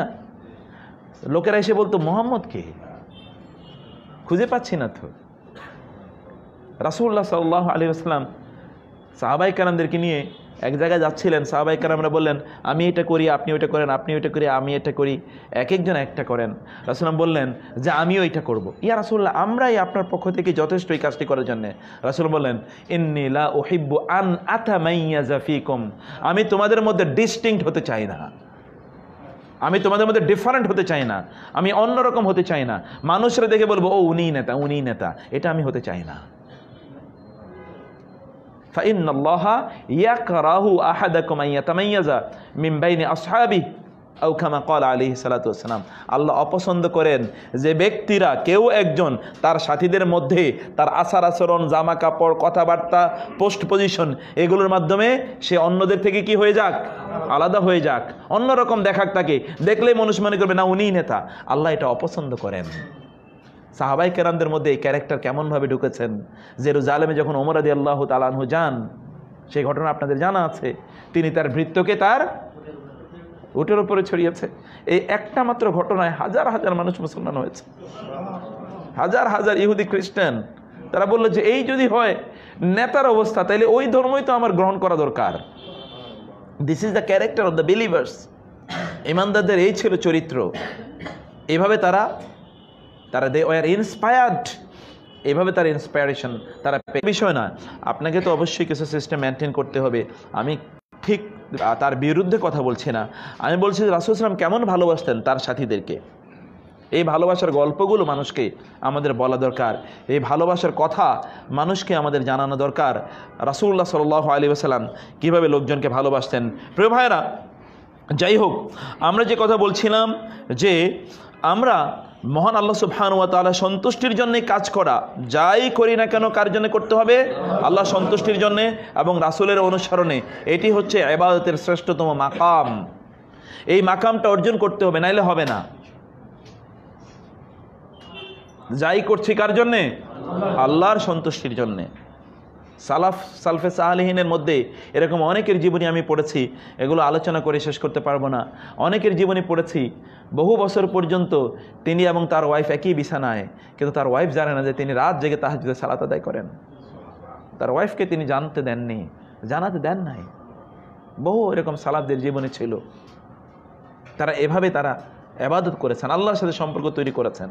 বহু সালাফের অবস্থা এরকম ছিল, যখন তারা কোরআন তেলাওয়াত করছেন, কেউ একজন যখন এসেছে তখন তারা দ্রুত কোরআনটা বন্ধ করে দিয়েছেন, হাসতেছেন, এমন আচরণ করতেন তিনি মনে হয় কোরআন এখনো পড়েন নাই। আসলে তিনি কোরআন পড়েন নাই। অন্য দেখলে যদি তার মধ্যে একটু রিয়া চলে আসে, এতে যদি তার পাশে তার ইবাদতগুলো নষ্ট হয়ে যায়, এরা কেমন মানুষ ছিল, এরা কেমন মানুষ ছিল। আমি অন্য সময় আপনাদেরকে বলেছি, বরং আমরা কোথাও আলোচনা করার পরে কেউ দিয়ে এসে বলে শেখ আলোচনাটা ভালো হয়েছে, তখন আমরা বলি মাইকে বলতে পারলেন না এই কথাটা আপনি, আমার কানে কানে বলে লাভ কি। এরকমই তো আমাদের অবস্থা। আমাদের পরিস্থিতি হচ্ছে ভিন্ন, কিন্তু সালফে সালেহিন তারা ইবাদত করার ক্ষেত্রেও তারা মহান আল্লাহ সুবহানাহু ওয়া তাআলার অসন্তুষ্টি হয়, পাশে লোকেরা দেখে, তারা অ্যাপ্রিসিয়েট করে, এর কারণে তাদের ইবাদতগুলো নষ্ট হয়ে যায় কিনা তারা এইভাবে তারা ভয় থাকতেন। যারা মহান আল্লাহ সুবহানাহু ওয়া তাআলাকে চিনতে পেরেছে, তারা সকলে ইবাদত আল্লাহর জন্যই তারা করেছে। যারা চিনতে পারেনি তারাই সেখানে কি করেছে, তারা ভাগ করে ফেলেছে। তারা কি ভাগ করেছে, প্রাসাদের মতো কিছু অংশ গড দেবতাদেরকে খাইতে দেয়, আবার নিজে কিছু অংশ খায়। এরকম করে নাই? কোরআনে আছে যে তোমরা কি করেছো, কিছু অংশ আল্লাহকে দিচ্ছ আর কিছু নিজেদের নিচ্ছ। তিলকা ইযান কিসমাতুন দুইজা। এটা তো একটা অসম বন্টন, এত অসম বন্টন। এই বন্টন তোমরা কেমনে করলা? বন্টনই তো ঠিক হয় নাই। যদি বন্টন করতে হতো আমারই কিছু দেবা, তোমাদের জন্য কিছু নেবা, তো ঠিক মতন তোমরা ভালোটা নিজেদের জন্য রেখে দিছো আর খারাপটা দিছো আমারই। তিলকা ইযান কিসমাতুন দুইজা। সেই জন্য আল্লাহ সুবহানাহু ওয়া তাআলার জন্যেই, আল্লাহকে যারা চিনতে পেরেছে আর যারা আল্লাহকে চিনতে পারেনি, তারা আল্লাহর সন্তুষ্টির জন্য কাজ করেনি, তারা কাজ করে অন্যান্য ইস্যুর কারণে। বহু ইস্যুর কারণে তারা কাজ করে। একজন সালাফের সেদিন আমি জীবনে পড়ছিলাম, তিনি ওলামায়ে কেরামদেরকে লক্ষ্য করে বললেন, কি ব্যাপার, তোমাদের দিকে তাকালে দেখি বিশাল বিশাল বাড়ির মালিক, বিশাল বিশাল গাড়ির মালিক, এবং তোমাদের জামা কাপড়ের দিকে তাকালে দেখা যায় হরেক দিন হরেক রকমের পোশাক পরো। তো তোমাদের সব কিছু, দুনিয়ার সব কিছু আছে, কিন্তু ওয়াইন আল মুহাম্মাদিয়া, ইসলাম তো দেখতেছি না তোমাদের মাঝে। সব কিছুই আছে, ইসলাম তো দেখছি না। এখন পরিস্থিতি এরকম যে গত বছর একজন আলোচনা মাহফিল শুরু করেছেন, এবার অলরেডি তার কি 5 গাড়ি তিনি কিনেছেন অলরেডি, শুধু আলোচনা করি। কি পরিমাণ আলোচনা করছে, সিদ্ধ নয়, কিন্তু এইদিকেই যখন তার লোভ চলে যায় তখন তার কথায় আসর কমে যায়। আপনার অবশ্যই লাগবে। রাসূলকে যখন প্রশ্ন করা হলো যে, তিনি বলেছেন আরবাউম মিন সাআদাতিল মুমিন, একজন ঈমানদারের মর্যাদার, তার সৌভাগ্যের প্রতীক 4টি। সহিহ হাদিস, তার সৌভাগ্যের প্রতীক কয়টি? 4টি। তোর মধ্যে একটি হচ্ছে আল মারআতুস সালিহা, একজন উত্তম স্ত্রী। এই লোকটা সৌভাগ্যবান। কি, কেমন স্ত্রী? নেককার, দিনদার স্ত্রী। আর আপনি তো মনে করবেন সুন্দরী স্ত্রী মানে হচ্ছে আপনি ওয়াও আমার স্ত্রী, এবং ডিসপ্লে করে করে বেড়ায়। অনেকের স্ত্রী খুবই সুন্দরী, এখন ওনারে কি উনি পর্দার মধ্যে ঢেকে রাখবে, লোকজনের দেখাবে না, ডিসপ্লে করবে না। ডিসপ্লে বিয়ের দিন থেকে ডিসপ্লে করা শুরু করে দেয়। দেখেন না ওইখানে চিড়িয়াখানার চিড়িয়ার মতো সাজায়া রাখে, দেখছেন নাকি আপনারা? চিড়িয়াখানায় চিড়িয়ার মতো সাজায়া রাখে না, দুইটারে ওইখানে সাজায়া রাখে। ওইখানে আবার পুরুষ নারী সবাই মিলে তাদের গায়ে ঘাসে ঘেসে সেখানে আবার ছবি তোলে, ওগুলো আবার পোস্ট হয় বিভিন্ন জায়গায়। কি নির্লজ্জ মুসলমানদের অবস্থা, এত নির্লজ্জ, এত অধপতিত, এত পার্সোনালিটি লেস। কিভাবে হলো মুসলমানরা যে তার ওয়াইফের এসে ডিসপ্লে করে করে বেড়ায়, ঘুরে ঘুরে আরেকজনের দেখে বেড়ায়। সুন্দরী ওয়াইফেরে কেমনে সে না ঘুরে দেখায়, এটা কিভাবে হলো? মানুষ মহান আল্লাহ সুবহানাহু ওয়া তাআলাকে যদি না জানে, আল্লাহকে যদি না চেনে, তাহলে মানুষের এরকম পরিস্থিতি হতে পারে। প্রিয় ভাইরা, যে ব্যক্তি আল্লাহ সুবহানাহু ওয়া তাআলাকে চিনতে পেরেছে, সে সব কিছু করছে কার জন্যে? আল্লাহর জন্যে। এমনকি বিয়ের ইস্যুটাও বললাম, সুন্দরী স্ত্রী এটা তার একটা মর্যাদার ইস্যু নয়, দিনদার স্ত্রী, আল্লাহওয়ালা স্ত্রী হচ্ছে তার মর্যাদার প্রতীক। রাসূলুল্লাহ সাল্লাল্লাহু আলাইহি ওয়াসাল্লাম বলেছেন আল মারআতুস সালিহা ওয়াল মারকাবুল হানি, তার চলাফেরার জন্য নিজের একটা ছোট্ট বাহন আছে, কারণ তাকে কাজ করতে হবে, অসুস্থ হয়ে গেলে তিনি কাজ করতে পারবেন না। ওয়াল মারকাবুল হানি ওয়াল বাইতুল ওয়াসি', ওয়াল বাইতুল ওয়াসি', তার থাকার একটা নিজের একটা বাসা আছে, থাকার এইরকম প্রশস্ত, তার আত্মীয় স্বজন নিজের পরিবার পরিজনকে নিয়ে সেখানে থাকতে পারেন। রাসূলুল্লাহ সাল্লাল্লাহু আলাইহি ওয়াসাল্লামকে যখন একজন বললো যে তোমার কি আছে, গরিব, বলে আমার এই আছে, মানে ফাইদান আনতা মালিকুন, তুমি তো তাহলে রাজা, আপনি রাজা। আবু যরকে রাসূলুল্লাহ সাল্লাল্লাহু আলাইহি ওয়াসাল্লাম বলেন, ইয়া আবাদার, তোমার কাছে কি মনে হয়? সহিহ হাদিস, তোমার কাছে কি মনে হয়? তুমি কি মনে করো কাসরাতুল মানি হুয়াল গিনা, অনেক টাকা পয়সা থাকা মানে হচ্ছে ধনী, ওয়া কিল্লাতুল মালি হুয়াল ফাকর, অনেক কম টাকা পয়সা থাকা মানে হচ্ছে গরিব? বলি ইয়া রাসূলুল্লাহ আপনি বলেন। তিনি বললেন, না, ইন্নামাল গিনা গিনাল কলব ওয়া ইন্নামাল ফাকরু ফাকরুল কলব। আসলে মনের রিচনেস হচ্ছে রিয়েল রিচনেস, মনের দারিদ্রতা হচ্ছে রিয়েল দারিদ্রতা। তুমি মনটাকে কেমনিভাবে সাজাতে পেরেছো, পার্সোনালিটি তুমি কিভাবে তৈরি করেছো। প্রিয় ভাইরা, আল্লাহ সুবহানাহু ওয়া তাআলার জন্য সকল কাজ করা, সকল ইবাদত মহান আল্লাহ সুবহানাহু ওয়া তাআলার নির্দেশ করা। আল্লাহর নির্দেশ এসেছে, সেই জন্য সেটি করতে হবে। আল্লাহ যেটি ভালোবাসেন তা করা, আল্লাহ যাতে সন্তুষ্ট হন সেটি করা। আল্লাহ সুবহানাহু ওয়া তাআলা মনে রাখতে হবে যে আল্লাহ যে আমলের নির্দেশ দিয়েছেন, ওই আমল ছাড়া তিনি কোনো কি করেন না, কোনো আমল কবুল করেন না। এটা আল্লাহর ব্যক্তিত্ব, এটা আল্লাহর কি ব্যক্তিত্ব। আল্লাহর ব্যক্তিত্বে আঘাত আনা যায় না। আল্লাহ নির্দেশ প্রদান করেছেন, যা তাই করে আল্লাহকে সন্তুষ্ট করতে হবে, তার বাইরে কোনো কিছু নয়। আপনি যদি কোথাও চাকরিতে যান, তাহলে আপনাকে একটা জব ডেসক্রিপশন দেয় না? আপনি জব ডেসক্রিপশনের বাইরে কাজ করে কি ওই মালিকের সন্তুষ্ট করতে পারবেন? নেভার। আল্লাহরও জব ডেসক্রিপশন হলো তার ইবাদত। তিনি বলে দিয়েছেন সে ইবাদতের মাধ্যমে মহান আল্লাহ সুবহানাহু ওয়া তাআলাকে সন্তুষ্ট করতে হবে। আল্লাহ সুবহানাহু সে কথা বলেছেন, আল্লাযী খালাকাল মাউতা ওয়াল হায়াতা লিয়াবলুয়াকুম আইয়ুম আহসানু আমালা। রাহিমাহুল্লাহ বিখ্যাত তাবেঈ, তিনি এই আয়াতের তাফসীর করতে গিয়ে বলেছেন আখলাসুহু আসওয়াবুহু, অর্থাৎ আইয়ুকুম আহসানু আমালা, আমলের দিক থেকে কে শ্রেষ্ঠতম, এর মানে হচ্ছে আমলের দিক থেকে কে ইখলাসের দিক থেকে শ্রেষ্ঠ এবং সুন্নাহ প্রতিপালনের দিক থেকে শ্রেষ্ঠ। এই দুইটা হচ্ছে আমাদের অর্থ। অর্থাৎ আপনার আমলটা মহান আল্লাহ সুবহানাহু ওয়া তাআলার জন্য যদি না হয়, রাসূলের সুন্নাহ মোতাবেক যদি না হয়, তাহলে সেটি আমল হিসেবে কবুল হবে না। ফামান কানা ইয়ারজু লিকা রাব্বিহি ফালইআমাল আমালান সালিহা, আমলে সালেহ মানে সুন্নাহ অনুসারে আমল করা, ওয়ালা ইউশরিক বিইবাদাতি রাব্বিহি আহাদা, দুই নম্বর হচ্ছে ইখলাসের সাথে আমল করা। ফামান কানা ইয়ারজু লিকা রাব্বি, তাইলে শুধু আল্লাহ সন্তুষ্টি অথবা আল্লাহর সাক্ষাৎ পাওয়া যাবে, অন্যথায় মহান আল্লাহ সুবহানাহু ওয়া তাআলার সাক্ষাৎ পাওয়াই যাবে না। ওয়ামান আহসানু দীনাম মিম্মান আসলামা ওয়াজহাহু লিল্লাহি ওয়া হুয়া মুহসিন, কেউ রাসূলের সুন্নাহ অনুসারে চলছে এবং আল্লাহর কাছে আত্মসমর্পণ করছে, আল্লাহর জন্য সবকিছু করছে, ওই ব্যক্তি আমলের দিক থেকে, দিনদারির দিক থেকে শ্রেষ্ঠ, অন্য ব্যক্তি দিনদারির দিক থেকে শ্রেষ্ঠ নয়। আল্লাহ সুবহানাহু ওয়া তাআলা কোরআনে বলেছেন, অতএব রাসূলুল্লাহ সাল্লাল্লাহু আলাইহি ওয়াসাল্লাম বলেছেন, কুল্লু আমালিন লাইসা আলাইহি আমরুনা ফাহুয়া রাদ্দুন, সব আমল যেটা আমার সুন্নাহ অনুসারে হয় না এটা প্রত্যাখ্যাত। সেই জন্য আমাদেরকে আমলটা করতে হবে আল্লাহর সন্তুষ্টি। এটা হচ্ছে ফার্স্ট ক্যাটাগরি অফ পিপল, শ্রেষ্ঠতম যারা ইখলাসের সাথে আমল করেছে এবং রাসূলের সুন্নাহ অনুসারে ইবাদত করেছে।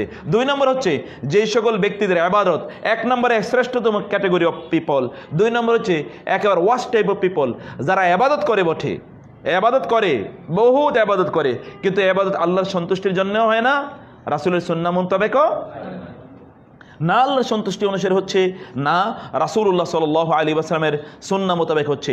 অতএব এই সকল ব্যক্তিরা আসলে তারা যা কিছুই করে না কেন, কি জন্য করে?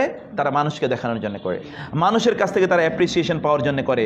আল্লাহ সুবহানাহু ওয়া তাআলা এদের ব্যাপারে বলেছেন, ওয়ালা তাহসাবান্নাল্লাযিনা ইয়াফরাহুনা বিমা আতা ওয়া ইউহিব্বুনা ইউহমাদু বিমা লাম ইয়াফআলু ফালা তাহসাবান্নাহুম বিমাফাযাতিম মিনাল আযাবি ওয়া লাহুম আযাবুন আলীম।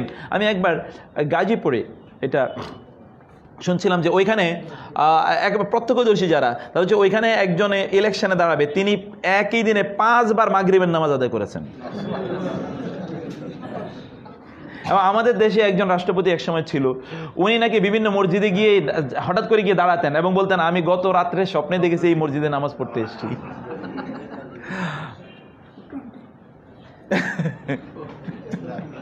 মানে এইরকম পরিস্থিতি মানুষের ছিল, মানুষরা এইভাবেও আল্লাহ সুবহানাহু ওয়া তাআলা ইবাদত করতে তারা চেয়েছে, আল্লাহর ইবাদত করতে তারা চায়। আল্লাহ এদেরকে ক্ষমা করে দিন, এদের মধ্যে যারা মারা গেছেন আল্লাহ তাদেরকে ক্ষমা করে দেন। প্রিয় ভাই, আল্লাহ সুবহানাহু ওয়া তাআলা ইবাদত করতে হয় আল্লাহর সন্তুষ্টিকে সামনে রেখে। যারা আল্লাহর সন্তুষ্টিকে সামনে রেখে কাজ করে না অথবা রাসূল সুন্নাহ মোতাবেক কাজ করে না, এই সকল ব্যক্তিগুলো কেমন? এই সকল ব্যক্তিগুলো হচ্ছে একদিকে তারা বেদাত এবং দলালাহ এর মধ্যে তারা ব্যাপক পরিমাণে লিপ্ত। যদি তারা কি না করে, তারা যদি রাসূলুল্লাহ সাল্লাল্লাহু আলাইহি ওয়াসাল্লামের সুন্নাহ মোতাবেক না করে, তাহলে বেদাত হলো, তাহলে দলালাতের মধ্যে চলে গেল। 2 নম্বর হচ্ছে ওয়ার রিয়া ওয়াস সুমআ, তারা মানুষকে দেখানোর জন্য তারা ইবাদত করে, তাহলে এটা শিরক হয়ে গেল। মানুষকে দেখানোর জন্য যতদূর সম্ভব মানুষকে না দেখিয়ে যত ইবাদত করতে পারেন, মানুষকে না দেখিয়ে যত ইবাদত করতে পারেন অতটুকুই কাজে লেগে যেতে পারে, অন্যগুলো কাজে নাও লাগতে পারে, জানি না আমরা। ইবাদতটাকে যতটা নির্জনে, রাসূলুল্লাহ সাল্লাল্লাহু আলাইহি ওয়াসাল্লাম বলেছেন, তোমরা লা তাজআলু বুয়ুতাকুম কুবুরা ওয়ালা তাত্তাখিযু কবরি মসজিদা আও ঈদা। অনেকগুলো বর্ণনা আছে, অনেক মুতাওয়াতির পর্যায়ে প্রায় হাদিস, যে তোমরা তোমাদের বাড়ি ঘরগুলোকে কবর বানিও না, আর আমার মসজিদকে বা আমার কবরকে তোমরা কি বানিও না, আমার কবরকে মসজিদ বানিও না, বা আমার কবরকে তোমাদের ঈদের উৎসবের কেন্দ্রবিন্দু বানিও না। এখন তো কবরগুলো কেন্দ্রিক কি উৎসব হয় না, ঈদ হয় না, কবরগুলো কেন্দ্রিক, সেটা মহাপবিত্র ওরস মোবারক হোক অথবা জশ্নে জুলুস হোক অথবা সেটি সাইয়্যিদুল আয়াদ, অথবা ধরুন অনেক জায়গায় ঈসা আলাইহিস সাওয়াব নামে ওইখানে কি হয়, ঈসা আলাইহিস সাওয়াব নামেও কি হয়, প্রোগ্রাম হয় না। ঈসা আলাইহিস সাওয়াবের ব্যাপারে আপনাদের জানা আছে কিনা বলেন তো? ঈসা আলাইহিস সাওয়াব করা কি? ঈসা আলাইহিস সাওয়াব মানে হচ্ছে কি, অন্যের কাছে সওয়াবটা পৌঁছে দেয়া। এটার কি শরীয়তে কোনো ভিত্তি আছে? কি বলেন আপনারা? এটার কোনো ভিত্তি নাই ভাইয়েরা, ভালো করে খেয়াল রাখবেন, এগুলো ঈমান আকীদা আমলের ইস্যু। তো ঈসা আলাইহিস সাওয়াব, অন্যের জন্য সওয়াবটাকে, আমি এই কথা বললাম, আল্লাহ আমি 2 রাকাত নামাজ পড়লাম, আমার বাপের রুহে এই নামাজের সওয়াব পৌঁছে দিও, এই জাতীয় কথা বলা জায়েজ আছে? নো। মান আমিলা সালিহান ফালিনাফসি ওয়া মান আসাআ ফাআলাইহা ওয়া লা তাজিরু ওয়াজিরাতুন ওয়িজরা উখরা। ব্যক্তি তার আমলের করতে হবে, তাকে আল্লাহর কাছে জবাবদিহি করতে হবে। আমাদের কোন ব্যক্তির জন্য আমল এইভাবে করার কোনো বৈধতা নাই, যখন কোরআন এবং সুন্নাহর দলিল আছে। অন্য কারোর জন্য আমল করা যায় না, অন্য কারণে দোয়া করা যায়, এক্সেপ্ট যেহেতু সহিহ হাদিস দ্বারা প্রমাণিত কোনো একজন ব্যক্তির জন্য যদি হজ করা ওয়াজিব হয়ে থাকে, তিনি হজ করতে পারেননি, তাহলে তার পক্ষ থেকে বদলি হজ করে দেওয়া হবে। এতটুকু ছাড়া কোনো প্রমাণ নেই। আপনি কি করবেন? ইসালে সব এই যে আমাদের বিভিন্ন মাহফিল আপনি এগুলো দেখবেন আপনারা যে আল্লাহ আমরা এখানে দরুদ পড়েছি, কোরআন তেলাওয়াত করেছি, এগুলো সব আদম আলাইহিস সালাম থেকে হাওয়া আলাইহিস সালাম থেকে শুরু করে এই আমাদের পিতা মাতা পর্যন্ত যত মানুষ মারা গেছে, কিয়ামত পর্যন্ত যত লোক মারা যাবে, সকলের রুহে পৌঁছে দিও। বুঝতে পেরেছেন? এগুলো শোনেন না আপনারা? এগুলোর কোনো বৈধতা নাই, এগুলোর কোনো রেফারেন্স নাই। আপনার এবং আমার জন্য তাই করা দায়িত্ব যেটা নবী রাসূলরা করেছেন, রব্বিগফিরলি ওয়ালি ওয়ালিদাইয়া ওয়ালিল মুমিনিনা ইয়াউমা ইয়াকুমুল হিসাব, রব্বিগফিরলি ওয়ালি ওয়ালিদাইয়া ওয়ালিমান দাখালা বাইতিয়া মুমিনান ওয়ালিল মুমিনিনা ওয়াল মুমিনাত। এইভাবে পূর্বপুরুষদের জন্য দোয়া করতে হয়, আর অন্য কোনো কিছু নয়।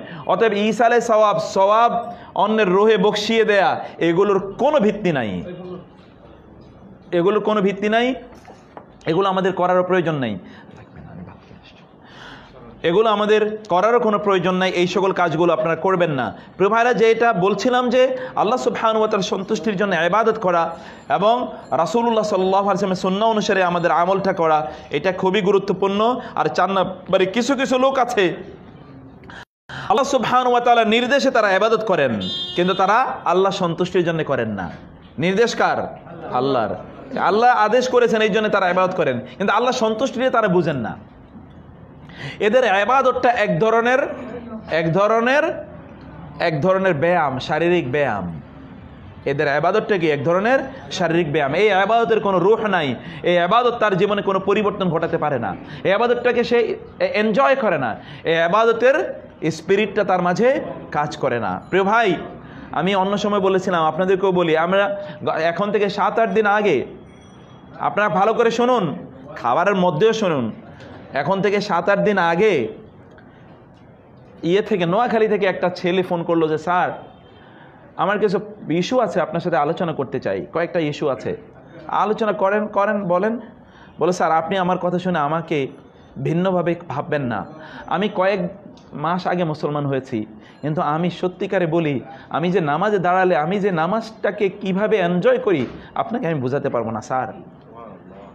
আমি যে নামাজকে কিভাবে এনজয় করি, আমি যে কিভাবে ফিল করি, এটা আপনাকে আমি বোঝাতে পারবো না। আমি তখন অজান্তে আমার মনটা কেঁদে উঠলো, আরে ও কয়েক মাস আগে মুসলমান হয়ে ও নামাজকে, সালাদকে এভাবে ও ফিল করে, ও এভাবে এনজয় করে, আর আমরা 30, 40, 50 বছরও সালাত আদায় করে এনজয় করছি না। এখনও সালাত আমাদের মধ্যে সেই ভালোবাসা তৈরি করে না, সেটাকে ফিল করি না। কেন হলো? মানুষ যদি সত্যিকার অর্থে আল্লাহর ইবাদত করে, তাহলে সে কি? রাসূল সাল্লাল্লাহু আলাইহি ওয়াসাল্লাম বলেছেন, যাকা সহিহ হাদিস, বুখারীর হাদিস, যাকা তুআমাল ঈমান, যাকা তুআমাল ঈমান, যাকা তুআমাল ঈমান। ওই ব্যক্তি ঈমানের স্বাদ পেল, ওই ব্যক্তি ঈমানের স্বাদ পেল, ওই ব্যক্তি ঈমানের স্বাদ পেল। আমি আপনি ওই ঈমানের স্বাদটা এখনো আসলেই পাইনি, অনেকেই পাইনি, যার কারণে ইবাদতগুলো আমাদের জন্য এক ধরনের আনুষ্ঠানিকতায় পরিণত হয়ে গিয়েছে। কিছু কিছু লোক তারা ইবাদত করে, আল্লাহ নির্দেশ প্রদান করেছেন এই জন্য করে, আর এই ইবাদতের মধ্যে তারা কোনো প্রাণ খুঁজে পায় না। এই সকল লোকেরা তারা দেখবেন যে বিভিন্ন ধরনের কাজ তারা করে। কিছু কিছু দেখবেন এরা হচ্ছে আবেদ নামে তারা তাদের নিজেদেরকে পরিচয় দেয়, জাহেদ নামে তারা তাদের নিজেদেরকে পরিচয় দেয়। এক ধরনের বৈরাগীর মতো, বৈরাগী, এক ধরনের কি বৈরাগী জীবন যাপন করতেছে, কোনো কিছুরই স্বাদ পায় না। আল্লাহ বলেছেন এটা ঠিক আছে, এটা করব, আল্লাহ বলেছেন ওইটা ঠিক আছে, ওইটা করব না, এতটুকুই। সে এর মধ্যে কোনো স্বাদ, স্পিরিট, রূহ, এটা কোনো কিছুই সে খুঁজে পায় না। একদল লোক এরকম আছে, আপনি দেখবেন যে এই সকল লোকেরা তারা যখন তারা নির্জন নিবৃত্তে, আমাদের দেশে এটা আপনাদের খেয়াল রাখবেন, আমাদের দেশে নতুন করে একটা দস্যুবৃত্তি তৈরি হয়েছে, সেটা হচ্ছে বিভিন্ন জায়গায় আপনাকে মেডিটেশনের নামে কি করায়? ইবাদতের স্বাদ দিতে চায়। মেডিটেশন শুনেন না আপনারা? এবং মুসলমানরা ওইখানে আবার যায়ও, আবার টাকাও দেয়, আবার কোর্সও করে, আবার বুক ফুলেও বলে। কোয়ান্টাম নাম শুনেন না আপনারা? যারা আপনাদের আশপাশে যারা এগুলো করে তাদেরকে নিষেধ করবেন। এটা শয়তান ইবাদতের বিকল্প হিসেবে এদের সামনে উপস্থাপন করেছে। এই জাতীয় মেথড না আল্লাহ দিয়েছেন, না আল্লাহ রাসূল দিয়েছেন। সেজন্য এগুলোকে তারা গ্রহণ করেছে, এগুলোকে তারা ইবাদতের অল্টারনেটিভ হিসেবে তারা গ্রহণ করেছে। জি, সালাতকেই তারা কোয়ান্টাম হিসেবে নিয়েছে। সালাত যেখানে একজন ব্যক্তির কুররাতু আইনি ফি সালাত, রাসূল বলেছেন জুইলাত, যে তোমাদের হুব্বিবা ইলাইকুম হুব্বিবা ইলাইয়া মিন উমুরিকুম সালাসুন, তোমাদের তিনটা জিনিস আমার কাছে আল্লাহ প্রিয় করে দিয়েছেন। তোমাদের কয়টা জিনিস? তিনটা। তোমাদের একটা কি? আত-তয়্যিবু ওয়ান নিসাউ ওয়া কুররাতু আইনি ফি সালাহ। এটা হচ্ছে তয়্যিব, সুগন্ধি। সুগন্ধি রাসূলুল্লাহ সাল্লাল্লাহু আলাইহি ওয়াসাল্লাম এত বেশি সুগন্ধি ব্যবহার করতেন, সাহাবায়ে কেরামরা তার সুগন্ধি দূর থেকে টের পেয়ে বলতেন রাসূল আসতেছেন। প্রিয় ভাইরা, আমরা তো মসজিদে আসি, গন্ধে আরেকজন পাশে দাঁড়াতে পারে না। রাসূলুল্লাহ সাল্লাল্লাহু আলাইহি ওয়াসাল্লামের সুগন্ধি টের পেয়ে সাহাবায়ে কেরাম বলতেন রাসূল আসতেছে। What a man, what a man! কি ব্যক্তিত্ব! মানুষের ব্যাপারে তার চিন্তা, লোকেরা কষ্ট পাবে হতেই পারে না কখনো। এইভাবে আল্লাহ রাসূল সাল্লাল্লাহু আলাইহি ওয়াসাল্লাম তিনি কাজ করেছেন। বলেছিলাম যে সাহাবায়ে কেরাম রাদিয়াল্লাহু তাআলা আনহুম, অন্যান্যরা তারা যে জীবন ব্যবস্থা রেখে গিয়েছেন তার বাইরে কিন্তু, সালাফরা যে জীবন ব্যবস্থা রেখে গিয়েছেন তার বাইরে কিন্তু দিন নাই। অথবা আমরা এর বাইরে দিন খোঁজার কোনো অর্থ নাই। প্রিয় ভাইয়েরা, একদল লোক তারা বৈরাগী, দুনিয়াকে তারা বিসর্জন দিয়েছে। তারা দুনিয়াকে বিসর্জন দিয়েছে। দেখবেন বিভিন্ন জায়গায় বৈরাগীর মতো তারা ঘুরে বেড়ায়। এই বৈরাগ্য প্রথা এটা আল্লাহর পক্ষ থেকে দেয়া কিছু না, এটা হচ্ছে খ্রিস্টানদের কাছ থেকে, হিন্দুদের কাছ থেকে এবং বৌদ্ধদের কাছ থেকে নেয়া। ইসলাম বৈরাগ্যবাদকে সমর্থন করে। লা রুহবানিয়াত ফিল ইসলাম, রাসূল সাল্লাল্লাহু আলাইহি ওয়াসাল্লাম বলেছেন, আর কোরআনে আছে, আর রুহবানিয়াতান ইবতাদাউহা মা কাতাবনাহা, আমি ওটা লিখে দেই নাই, ওরা নিজেরা এটা আবিষ্কার করেছে। অথবা এরকম বৈরাগ্যবাদের মাধ্যমে কিছু কিছু লোক তারা ইবাদতের স্বাদ খুঁজতে চায়, তারা আল্লাহকে খুঁজতে চায়। এর মধ্যে তারা আসলেই একদল লোক আছে, তারা দেখবেন বহু বুজুর্গি দেখাতে গিয়ে তারা দিন এবং রাত পুরাটাই রোজা রাখে। ওই দিন এক জায়গায় গেলাম, এক প্রোগ্রামে এক বৌদ্ধের সাথে দেখা, তো দুপুরে আমরা খাচ্ছি, কেউ প্রশ্ন করলো কীভাবে আপনি খাবেন না? বলো না, আমরা তো বৈরাগী, আমরা দুপুরের পর থেকে পরের দিন সকাল পর্যন্ত খাই না। তো আমার একটু উৎসাহ লাগলো যে কি খান না ভাই, আসলে কি খান না, কি আসলে ঘটনাটা কি? তো বললো যে আমরা ভিজা জিনিস খাই না, শুকনা জিনিস খাই। মুড়ি খায়, চানাচুর খায়, তারপরে যে চিড়া খায়, ভেজাটা খাবে না। ভণ্ডামিরও তো একটা সীমা আছে বলেন। ইবাদতকে তারা আবিষ্কার করেছে, এটা হচ্ছে তাদের কাছে ইবাদত। অতএব কিছু কিছু লোক তারা দিনের রোজাকে, কিছু কিছু লোক আছে তারা দেখবেন তারা ঈদের দিনও কি রাখতে চায়, রোজা। অনেক আল্লাহওয়ালা ঈদের দিন রোজা রাখবে, আছে না এরকম? ঈদের দিনও তারা রোজা রাখে।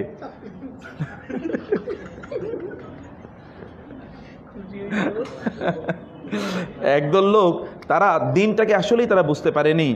এই সকল ব্যক্তিরা এর মাধ্যমে আল্লাহর, অর্থাৎ আল্লাহ যা বলেছেন তার মাধ্যমে নয়, আল্লাহর বাইরে গিয়ে তারা আল্লাহর ইবাদত, আল্লাহর সন্তুষ্টি তারা অর্জন করতে চায়। আবার কিছু কিছু লোক আল্লাহ সুবহানাহু ওয়া তাআলার নির্দেশের বাইরে তারা আল্লাহর সন্তুষ্টি কামনা করে। একদল লোক আছে, সর্বশেষ যাদের কথা বলছি, যে সকল লোকেরা তারা আল্লাহ সুবহানাহু ওয়া তাআলার সন্তুষ্টির জন্য তারা কাজ করে না। সর্বশেষ যাদের ক্যাটাগরি বলেছি, ইবাদত করে আল্লাহর, কিন্তু আল্লাহর সন্তুষ্টির জন্য তারা করে না। এটা বিভিন্ন কারণে করে। আমরা গত ইয়েতে বলেছিলাম, রাসূল সাল্লাল্লাহু আলাইহি ওয়াসাল্লাম বলেছেন, যখন তাকে প্রশ্ন করা হলো কে আল্লাহর রাস্তায় জিহাদ করে, ওই ব্যক্তি, রাসূল সাল্লাল্লাহু আলাইহি ওয়াসাল্লাম বললেন, যেই ব্যক্তি তার বংশমর্যাদার জন্যে, কৌলিন্য বাঁচানোর জন্যে, তার বিভিন্ন জিনিস রক্ষা করার জন্যে সে যুদ্ধ করে, অথবা তার শৌর্যবীর্য প্রদর্শন করার জন্য যুদ্ধ করে, এই সকল ব্যক্তি আল্লাহর রাস্তায় যুদ্ধ করে না, বরং আল্লাহর রাস্তায় জিহাদ করে ওই ব্যক্তি লিতাকুনা লিআলাই কালিমাতিল্লাহ, আল্লাহর বাণীকে, আল্লাহর কালিমাকে সমুন্নত করার জন্যে। কালিমা কি বলেন তো আপনারা? কোনটা কালিমা? আল কালিমাতুত তাইয়্যিবাহ। কালিমায়ে তাইয়্যিবা কোনটা? লা ইলাহা ইল্লাল্লাহ। এইটাকে বলা হয় কালিমায়ে তাইয়্যিবা। আমাদের দেশে 5টা কালিমা পড়ানো হয়, কোত্থেকে পাইছে তাও জানি না। আমি এখনো কোথাও কোরআন হাদিসে পাই নাই। এইটা আবার মুখস্থ করাইছে। আমরা তো একেবারে চেইন ধরে বসে বসে এগুলো মুখস্থ করছিলাম ছোটকালে, তাই না? বহুত পিটানিও খাইছে অনেকে, যে কেন এটা মুখস্থ হয় না। কালিমায়ে তাইয়্যিবা হচ্ছে লা ইলাহা ইল্লাল্লাহ। আফদালু যিকরি লা ইলাহা ইল্লাল্লাহ, শাহিদাল্লাহু আন্নাহু লা ইলাহা ইল্লাল্লাহ, ইয়া আইয়ুহান নাস কুলু লা ইলাহা ইল্লাল্লাহ তুফলিহুন। এটি হচ্ছে লা ইলাহা ইল্লাল্লাহ, আল কালিমাতুত তাইয়্যিবা। কালিমা তাইয়্যিবা কি? লা ইলাহা ইল্লাল্লাহ। মান কানা আখিরু কালামিহি ইনদাল মাউতি লা ইলাহা ইল্লাল্লাহ লাকিনু মাউতাকুম লা ইলাহা ইল্লাল্লাহ। একজন মানুষ যখন মৃত্যু পায়, মৃত্যু সজ্জায় আছে, তাকে আমরা কি শেখাবো বলেন তো? নাকি লা ইলাহা ইল্লাল্লাহ মুহাম্মাদুর রাসূলুল্লাহ? লা ইলাহা ইল্লাল্লাহ এটা আল্লাহ বলেছেন, আল্লাহ রাসূল বলেছেন, এটা হলো কালিমায়ে তাইয়্যিবা। কিন্তু কালিমায়ে শাহাদা কোনটা? আশহাদু আল্লা ইলাহা ইল্লাল্লাহ ওয়াহদাহু লা শারীকা লাহু ওয়া আশহাদু আন্না মুহাম্মাদান আবদুহু ওয়া রাসূলুহু। অথবা আপনি আরো বিভিন্ন ভাবে কিন্তু এই বর্ণনাটা হাদিসে এসেছে, বিভিন্ন ভাবে এসেছে, কিন্তু এইভাবে আসেনি। লা ইলাহা ইল্লাল্লাহ মুহাম্মাদুর রাসূলুল্লাহ এইভাবে আসেনি।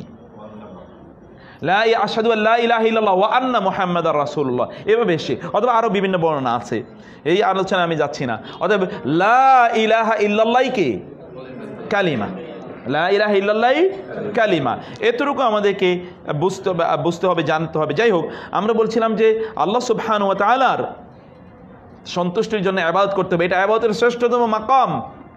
ওয়া মা উমিরু ইল্লা লিয়াবুদুল্লাহ মুখলিসিনা লাহুদ্দিন। আল্লাহ সুবহানাহু ওয়া তাআলার জন্যই এই সকল লোকগুলো ইবাদত করে। প্রিয় ভাইয়েরা, ইবাদতে আমরা যে ইয়াকা না'বুদু ওয়া ইয়াকা নাস্তাঈন বলেছি, এর মধ্যে একজন ব্যক্তি শ্রেষ্ঠতম ইবাদত কখন করতে পারবে, এটা খুবই গুরুত্বপূর্ণ। এই পয়েন্ট, এটা আপনি খেয়াল রাখবেন। শ্রেষ্ঠতম ইবাদত কিছু কিছু লোক তারা মনে করে, অনেক গ্রুপ আছে এখানে, খেয়াল করবেন, এবং এর উপর ভিত্তি করে মানুষেরা বিভ্রান্ত, পথভ্রষ্ট হয়ে গেছে। একদল লোক আছে তারা মনে করে শ্রেষ্ঠতম ইবাদত হলো এটা সবচেয়ে কঠিন, সবচেয়ে কঠিন, খুব কষ্ট করে তিনি কি করেন ইবাদত। একদল লোক আছে আপনারা জানেন যে তারা নিজের শরীরের উপর যত কষ্ট দিতে পারে এটাকে তারা মনে করে কি ইবাদত। নাই, এটা আপনি হিন্দুদের কাছে গিয়ে দেখেন তো, এটাকে ইংরেজিতে বলে মর্টিফিকেশন অফ সোল, মর্টিফিকেশন অফ বডি। নিজের শরীরকে শাস্তি দেয়া, আত্মাকে শাস্তি দেয়া ওরা মনে করে কি ইবাদত। আত্মাকে শাস্তি দেয়া ইবাদত নাকি? শরীরকে শাস্তি দেয়া ইবাদত। ওয়ালা তুলকু বিআইদিকুম ইলা তাহলুক, এটা হারাম।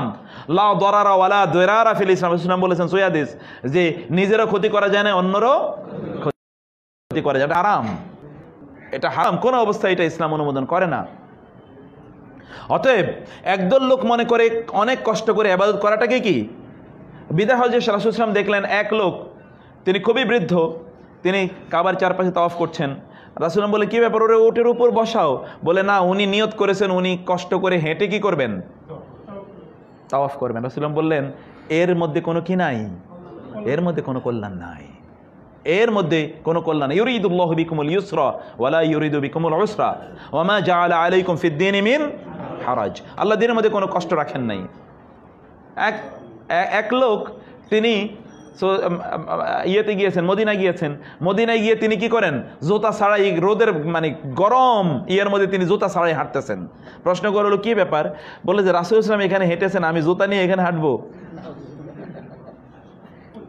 রাসূল সাল্লাল্লাহু আলাইহি এখানে হেঁটেছেন, জুতা নিয়ে ওইখানে হাঁটবে কিনা এটা তার কাছে বেয়াদবি মনে হয়। ও আদবও কি তাও বুঝে নাই। তাহলে সাহাবায়ে কেরামরা কি করছিলেন? সাহাবায়ে কেরামরা কি করেছেন? আর বাংলাদেশে একটা পপুলার গল্প আছে। সে পপুলার গল্প হলো কি জানেন? পপুলার গল্প হলো যে আমাদের এইখানকার খুব আল্লাহওয়ালা যারা তাদের নিজেকে দাবি করে ওলি আল্লাহ, পীর সাহেব, সুফি, তারা নাকি সৌদি আরবে গেলে রাসূল সাল্লাল্লাহু জিদ্দা থেকে তাদেরকে স্বাগত জানিয়ে নিয়ে যান। আর মদিনায় যাওয়ার পরে তো যখন তারা বলেন আসসালামু আলাইকা ইয়া রাসূলুল্লাহ, যখন এই কথা বলে তখন তারা কি, তখন রাসূল সাল্লাল্লাহু এত ভালোবাসায় উদ্বেলিত হয়ে পড়েন, তিনি তার হাতটা এভাবে বাড়িয়ে দেন মুসাফা করার জন্য। বাংলাদেশে খুব বিখ্যাত এক পীর সাহেব কিছুদিন আগে ওয়াজ করেছে যে একজন সুফি, তার নাম হলো রেফাই, তিনি সৌদি আরবে গিয়েছিলেন। তিনি যাওয়ার আগে তার দেশে তিনি কি করেছেন, রাস্তা দিয়ে হাঁটতেছিলেন, রাস্তা দিয়ে ওই যে ধানের ক্ষেতের পাশে দিয়ে তিনি হাঁটছিলেন। হাঁটতে গিয়ে ওইখানে দেখলেন যে একটা কুকুর রাস্তায় দাঁড়ায় আছে, আইলে দুই জমির আইলে কি ও কুকুর দাঁড়ায় আছে। তো উনি কুকুর বললেন এই কুকুর নাম। হঠাৎ করে কুকুরের জবান খুলে গেছে। কুকুর বলল কি ব্যাপার, আমি নামবো কেন, আপনি নামেন। আমি নামবো কেন, আপনি নামেন। উনি বলে তুমি কথা বলছো, হ্যাঁ কথা বলবো না, আপনি আমার নামতে বলতেছেন কেন? করে তোর তো আর নামাজ পড়া লাগবে না, আমার তো নামাজ পড়া লাগবে না, নামলেই তো ময়লা লেগে যাবে, অতএব তুই নাম, তোর তো কোনো সমস্যা নাই, তোর তো কোনো সমস্যা নাই। তখন কুকুর তাকে বলল যে আপনি যদি নামেন আপনার কি সমস্যা? আপনার যদি নামাজ পড়া লাগে, আপনার তো অজু করার জন্য আল্লাহ যথেষ্ট পরিমাণ পানি দিয়েছেন, আপনি পানি দিয়ে অজু করবেন, তাই তো সমস্যার সমাধান। আপনি আমারে নামতে বলেন কেন? আপনি নামেন, নাই আপনি অজু করে নেবেন। উনি ভাবলো যে আসলে কথা তো ঠিক বলছে, যে কুকুরের তিনি রাস্তা তৈরি করে দিয়ে নিজেই এবার ক্ষেতের মধ্যে দিয়ে হাইটা গেলেন। এরপরে তিনি হজ করতে গেলেন, সৌদি আরবে তিনি গেলেন, গিয়ে তারপরে তিনি রাসূল ইসলামের কবরের পাশে তিনি দাঁড়ালেন। আমাদের কিন্তু একটা প্রবলেম আছে, আমরা কিন্তু বলি রওজা। রাসূলের রওজা কোনটা বলেন তো? রাসূলের কোন রওজা আছে নাকি? ওইটা রাসূলের কি? ওইটা কবর। আর কবর, রাসূলের কবর এবং তার মিম্বরের মধ্যখানে, মা বাইনা কবরি ওয়া মিম্বারি, আমার কবর এবং আমার মিম্বরের মধ্যখানে জায়গাটা কি? সহিহ হাদিস, রাউদাতুম মিন রিয়াদিল জান্নাহ, রাউদা, ওইটার নাম হচ্ছে রাউদা। আর লোকেরা বলে রাসূলের রওজায় গেছে। দুইটা মিথ্যা। একটা মিথ্যা, রাসূলের কবরের নাম রওজা নয়। দুই নম্বর হচ্ছে রওজা রাসূলের কবর নয়। রওজা আরেকটা জিনিস, ওই দুইটার মধ্যখানের জায়গাটা। তারা বলে রওজা শরীফ জিয়ারতে গিয়েছে। রওজা শরীফ তো জিয়ারতে যাওয়া যায় না, জানেন কিনা আপনারা এটা? রওজা কি জিয়ারতে যাওয়া যায়? কবর জিয়ারতে যাওয়া যায়? কিংবা আপনার সন্দেহ আছে নাকি কবর জিয়ারতে যাওয়া যায়? না।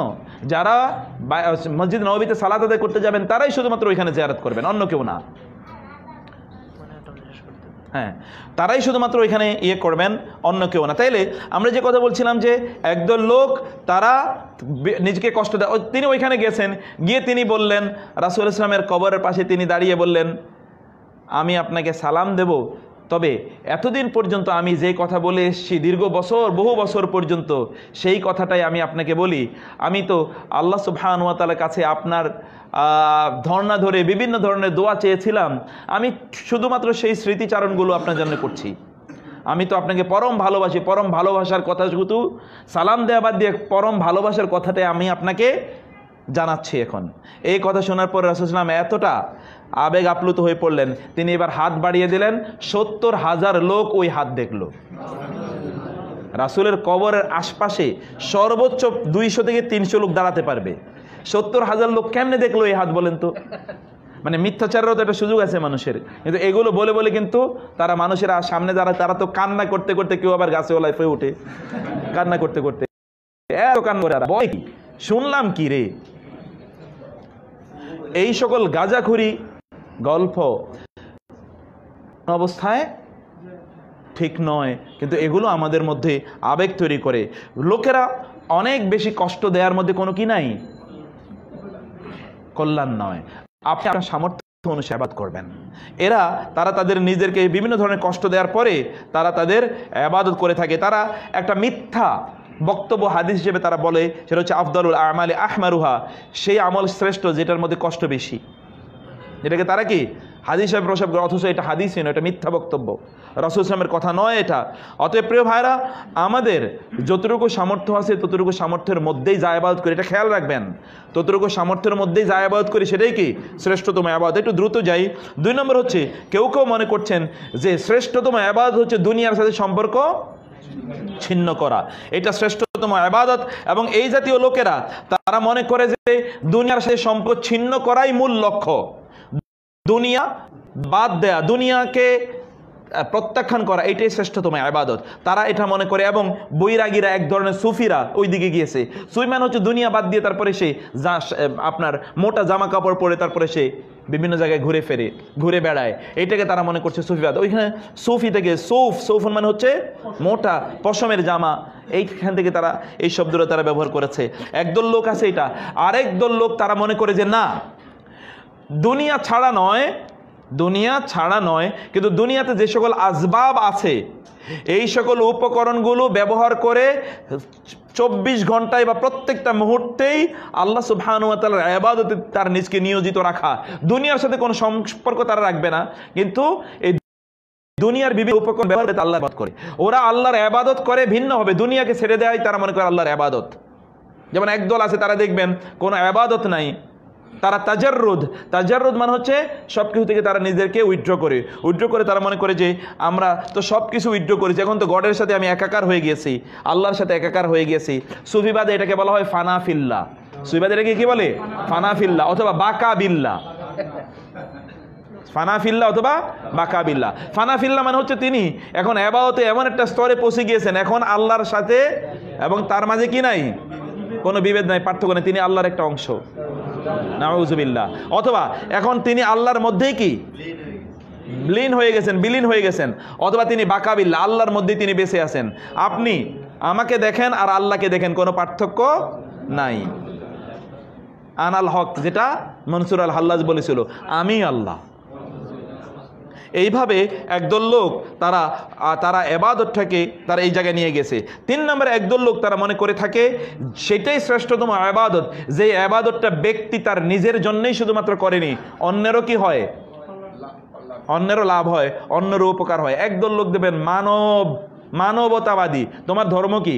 মানব ধর্ম, আমার ধর্ম না, এরকম লোক তার ধর্ম হলো মানব ধর্ম। ওর সে ভণ্ড এই পৃথিবীতে আর কেউ নাই। মানব ধর্ম তার ধর্ম। আপনি দেখবেন বাংলা ভাষার লোকের, এমনকি আমি আলেম ওলামাদেরকে বিভিন্ন জায়গায় দেখেছি, তারা ওইখানে কবিতা বলে যে মানব সেবাই কি? পরম সেবা। মানব সেবাই পরম সেবা। শুধু তাই নাই, ওই যে কি যেন, যেজন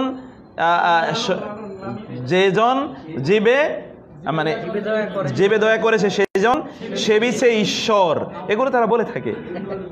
হ্যাঁ, এইভাবে তারা ইবাদতগুলোকে তারা অন্য জায়গায় তারা নিয়ে গিয়েছে। তারা মানুষের বিভিন্ন ধরনের একদল লোক আছে, তারা বলে আমি তো মানুষের সেবা করছি, আমি তো মানুষের জন্যই কাজ করছি। মানুষের সহযোগিতা করা, এটাকে তারা তাদের ধর্ম বানিয়ে নিয়েছে। স্রষ্টার সাথে তাদের কোনো সম্পর্ক নাই। এই সকল লোকেরাও তারা কোরআন এবং হাদিসের বহু আয়াতকে তারা ভিন্নভাবে তারা ব্যাখ্যা করে। সেখানে ধরো অনেক, যেমন রাসূলুল্লাহ বলেছেন, আল খালকু কুল্লুহুম ইয়ালুল্লাহ ওয়া হুব্বুম ইলাইহি আনফাউহুম ইলাইহি, যে আল্লাহর গোটা সৃষ্টি হচ্ছে আল্লাহর পরিবারভুক্ত। অতএব যারা আল্লাহর সৃষ্টির সেবা করে তারা কি? আল্লাহর ইবাদত করলো, আল্লাহর সেবা করলো। এইভাবে তারা আরও বিভিন্ন ধরনের, এখানে অনেক দলিল আছে, আমি সেই দলিলের দিকে যাচ্ছি না। এইভাবে তারা বিভিন্ন ধরনের মিথ্যাচার করে থাকে। শ্রেষ্ঠতম ইবাদত কোনটা, এটা আমাদের আলোচনার পয়েন্ট। শ্রেষ্ঠতম ইবাদত কোনটা? শ্রেষ্ঠতম ইবাদত হচ্ছে যেটি মন আল্লাহ সুবহানাহু ওয়া তাআলার জন্য, আল্লাহর সন্তুষ্টির জন্য করা হয়। যখন যেটা সামনে আসে তখনই সেটা সে করে। ভাইরা খেয়াল করবেন, যখন যেটা তার সামনে আসে তখনই সেটা সে শ্রেষ্ঠতম উপায়ে সম্পাদন করে, এবং করে কার জন্যে? আল্লাহর সন্তুষ্টির জন্য। ভাইরা, আপনি যদি কোথাও চাকরি করেন, ওই চাকরিটা হালাল চাকরি, হারাম তো আগেই বাদ, ওগুলো হারামের ইস্যু আগেই বাদ, কিন্তু ওইখানের যে হক আছে, ওই হক আদায় করে যদি আপনি ওইখানকার দায়িত্ব পালন করেন, এবং এর আপনি কি জন্য করেন? আল্লাহর সন্তুষ্টির জন্যে, এটা শ্রেষ্ঠতম ইবাদত। আপনি যখন পরিবারে থাকবেন, বাসায়, আপনি বাসার পরিবারের সকল সদস্যদের সাথে অসাধারণ সম্পর্ক রাখছেন, এবং কেন আপনি সম্পর্ক রাখলেন? আল্লাহর সন্তুষ্টির জন্যে, তাইলেই শ্রেষ্ঠতম ইবাদত হয়ে গেল। আপনি যখন আপনার মাকে ভালোবাসেন, এই ভালোবাসাটা যদি আপনি এই জন্যে ভালোবাসেন যে এর কারণে আল্লাহ সন্তুষ্ট হবে, আল্লাহ নিজে দিয়েছেন, এই জন্য আল্লাহ সন্তুষ্ট হবেন, এই জন্য আমি করছি, তাহলে এটাই শ্রেষ্ঠতম ইবাদত। প্রত্যেকটা ইবাদত শ্রেষ্ঠতম যদি দুটো জিনিস হয়। ওই ইবাদতটা কি হয়? আল্লাহ সন্তুষ্টির জন্য হয়, এবং ওই ইবাদতটা প্রপার মেথডোলজি অনুসারে হয়, পদ্ধতি যেভাবে হওয়া দরকার সেভাবে হয়। এই যে রাসূলুল্লাহ বলেছেন, আল্লাহ সুবহানাহু ওয়া তাআলা, সহিহ হাদিস, আল্লাহ সুবহানাহু ওয়া তাআলা পছন্দ করেন ইযা আমিলা আমালান আন ইউতকিনাহু, কোন মানুষ যখন কোনো কাজ করে তখন ওই কাজটা সে সবচেয়ে সুন্দরভাবে করে। ইন্নাল্লাহা ইউহিব্বুল মুহসিনিন, বুখারী হাদিসে সে রাসূলুল্লাহ বলেছেন, ইন্নাল্লাহা কাতাবাল ইহসানা আলা কুল্লি শাই ফাইযা যাবাহতুম ফাআহসিনুয যিবহা ওয়া ইযা কাতালতুম ফাআহসিনুল কিতলা।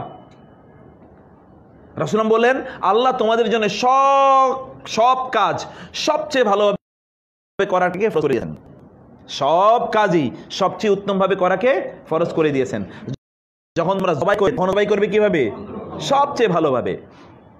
ফালইউহিদ আহাদুকুম শাফরাতা ওয়াল ইউরিহ যাবিহাতা, যে তোমরা তোমাদের যে তলোয়ার অথবা ছুরি, এটাকে ভালো করে ধার করে নেবে, এবং তোমরা তোমাদের জবাইয়ের প্রাণীটাকে কি দেবে? একটু শান্তি দিয়ে জবাই করবে। আরাম দিয়ে জবাই করবে, জবাইয়ের স্থানে নিয়ে আসবে না, এভাবে তোমরা তাকে জুলুম করে তার উপর অত্যাচার করে তোমরা তাকে ইয়ে করবে না। এই ব্যক্তিরা জিহাদের ময়দানে যখন থাকে তখন সে শ্রেষ্ঠতম মুজাহিদ, যখন সে সালাতে দাঁড়ায় শ্রেষ্ঠতম সালাত আদায় করে, যখন সে মানুষের সাথে আচরণ করে তখন তার শ্রেষ্ঠতম আচরণ, যখন সে আল্লাহ সুবহানাহু জিকির করে তখন শ্রেষ্ঠতম জিকির, যখন সেই ব্যক্তি কারো সাথে সম্পর্ক তৈরি করে শ্রেষ্ঠতম সম্পর্ক তৈরি করে, এই সকল ব্যক্তিদের সামনে যখন মেহমানরা আসে তখন সে কী করে? শ্রেষ্ঠতমভাবে তাদের সহজ আপ্যায়ন করে থাকে। এই সকল ব্যক্তি তাদের পরিবারের কাছে, তাদের সন্তান সন্ততির কাছে, তাদের আত্মীয় স্বজনের কাছে কি শ্রেষ্ঠ, তারা তাদের কাছে। রাসূল সাল্লাল্লাহু আলাইহি ওয়াসাল্লাম বলেছেন, অতএব কোন একজন ব্যক্তি যেমন সাহারি আপনারা বুঝেন, সাহুর অর্থাৎ ভোর রাতে শ্রেষ্ঠতম ইবাদত কি? ভোর রাতের শ্রেষ্ঠ কোরআনে আছে ওয়া কুরআনাল ফাজর, ইন্না কুরআনাল ফাজরি কানা মাশহুদা ওয়া কুরআনাল ফাজর, ফজরের সময় আপনাদের আমাদের প্রত্যেকের কাজ এটা, ফজরের আগে যখন আপনি ঘুম থেকে উঠলেন তখন কি করা? একটু কোরআন তেলাওয়াত করা। ইন্না কুরআনাল ফাজরি কানা মাশহুদা, এই ফজরের কোরআন তেলাওয়াতগুলো প্রত্যক্ষ করা হয়ে থাকে। কে প্রত্যক্ষ করেন? আল্লাহ এবং ফেরেশতারা এটা প্রত্যক্ষ করে থাকেন। সেজন্য সেই সময় কোরআন তেলাওয়াত করা, সেই সময় আল্লাহর কাছে দোয়া করা।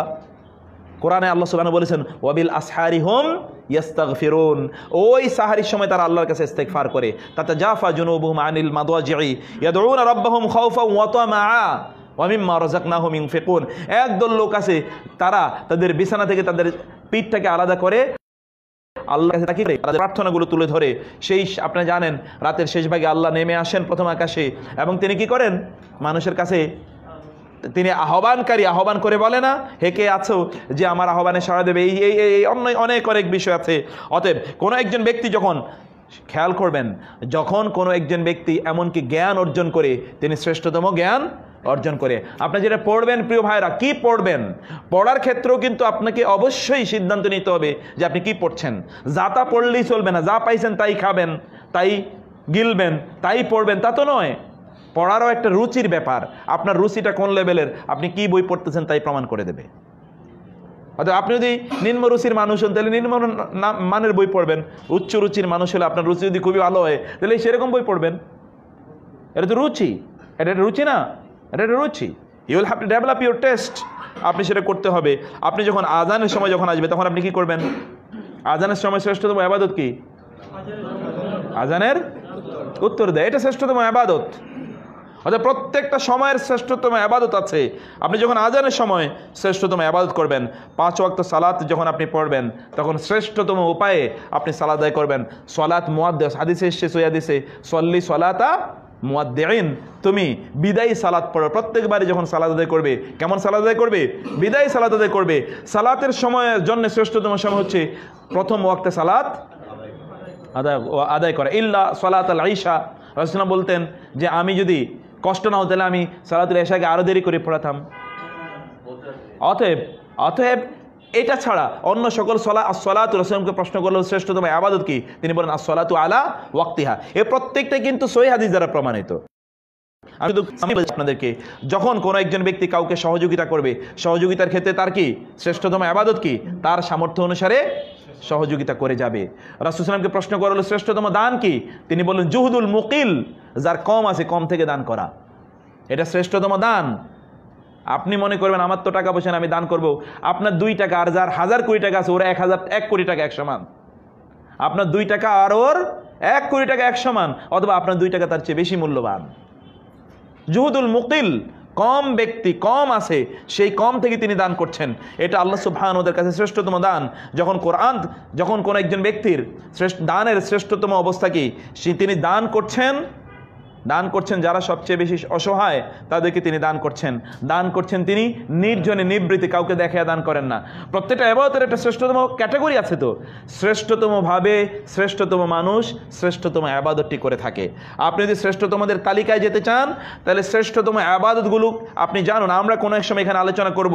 রাসূল সাল্লাল্লাহু আলাইহি ওয়াসাল্লাম বলেছেন শ্রেষ্ঠতম ইবাদতগুলো কি, এই জাতীয় অনেক হাদিস আছে। শ্রেষ্ঠতম আমল, শ্রেষ্ঠতম আমল, শ্রেষ্ঠতম আমল, এরকম হাদিসগুলোকে একটা জায়গায় নিয়ে এসে একটা আলোচনা হওয়া দরকার। আমরা জানতে পারবো যে শ্রেষ্ঠতম আমলগুলো কি। একসময় ইনশাআল্লাহ আমি এটা আপনাদের এখানে আলোচনা করব। আর 3-4 মিনিটের মধ্যে, 3 মিনিটের মধ্যে আমরা শেষ করে দিচ্ছি ইনশাআল্লাহ। তা হচ্ছে কোরআন তেলাওয়াতের সময় শ্রেষ্ঠতম ইবাদত কি প্রিয় ভাই? কোরআন তেলাওয়াতের সময় মনের সংযোগের সাথে কি করা? তেলাওয়াত করা, বুঝে বুঝে তেলাওয়াত করা, প্রত্যেকটা শব্দ আপনার এরকম অনুভূতি নিয়ে তেলাওয়াত করা যে আল্লাহ আপনাকেই বলছেন, আল্লাহ আমাকেই বলছেন, এরকম একটা অনুভূতি তেলাওয়াত করা। আমি যখন তেলাওয়াত করব তখন আমার মনটাকে পরিপূর্ণভাবে এর প্রতি নিবিষ্ট করা, কোরআনকে বুঝে তেলাওয়াত করা। যেমন আপনি যখন রোগাগ্রস্ত, তখন আল্লাহ সুবহান, রোগী অবস্থায় আল্লাহর যিকির করা, আল্লাহর স্মরণ করা। অন্য কোনো ব্যক্তি রোগাগ্রস্ত, তাকে দেখতে যাওয়া, অন্য কোনো ব্যক্তি রোগাগ্রস্ত, সেই সকল ব্যক্তিকে দেখতে যাওয়া। অথবা কোনো একজন ব্যক্তি যদি মারা যায় তাহলে তার জানাজায় উপস্থিত হওয়া। এমনকি জানাজায় উপস্থিত হওয়া নয়, তার কবর দেয়া পর্যন্ত তার সাথে থাকা। আব্দুল্লাহ ইবনে ওমর রাদিয়াল্লাহু তাআলা আনহু তিনি হাদিস বর্ণনা করেছেন, রাসূলুল্লাহ বলেছেন, যেই ব্যক্তি জানাজায় অংশগ্রহণ করে ফালাহু কিরাতুন, তার জন্য কি 1 কিরাত পরিমাণ সওয়াব। প্রশ্ন করা হলো যে রাসূল সাল্লাল্লাহু আলাইহি ওয়াসাল্লাম কি, ইয়া রাসূলুল্লাহ 1 কিরাত সওয়াব কি? তিনি বলেন উহুদ, ছোট উহুদ পাহাড়, বড়টা তো রয়ে গেছে, উহুদ পাহাড়ের ছোটটা। আর যেই ব্যক্তি আব্দুল্লাহ ইবনে ওমর অতটুকুই জানতেন, তার বাহিরে তিনি জানতেন না।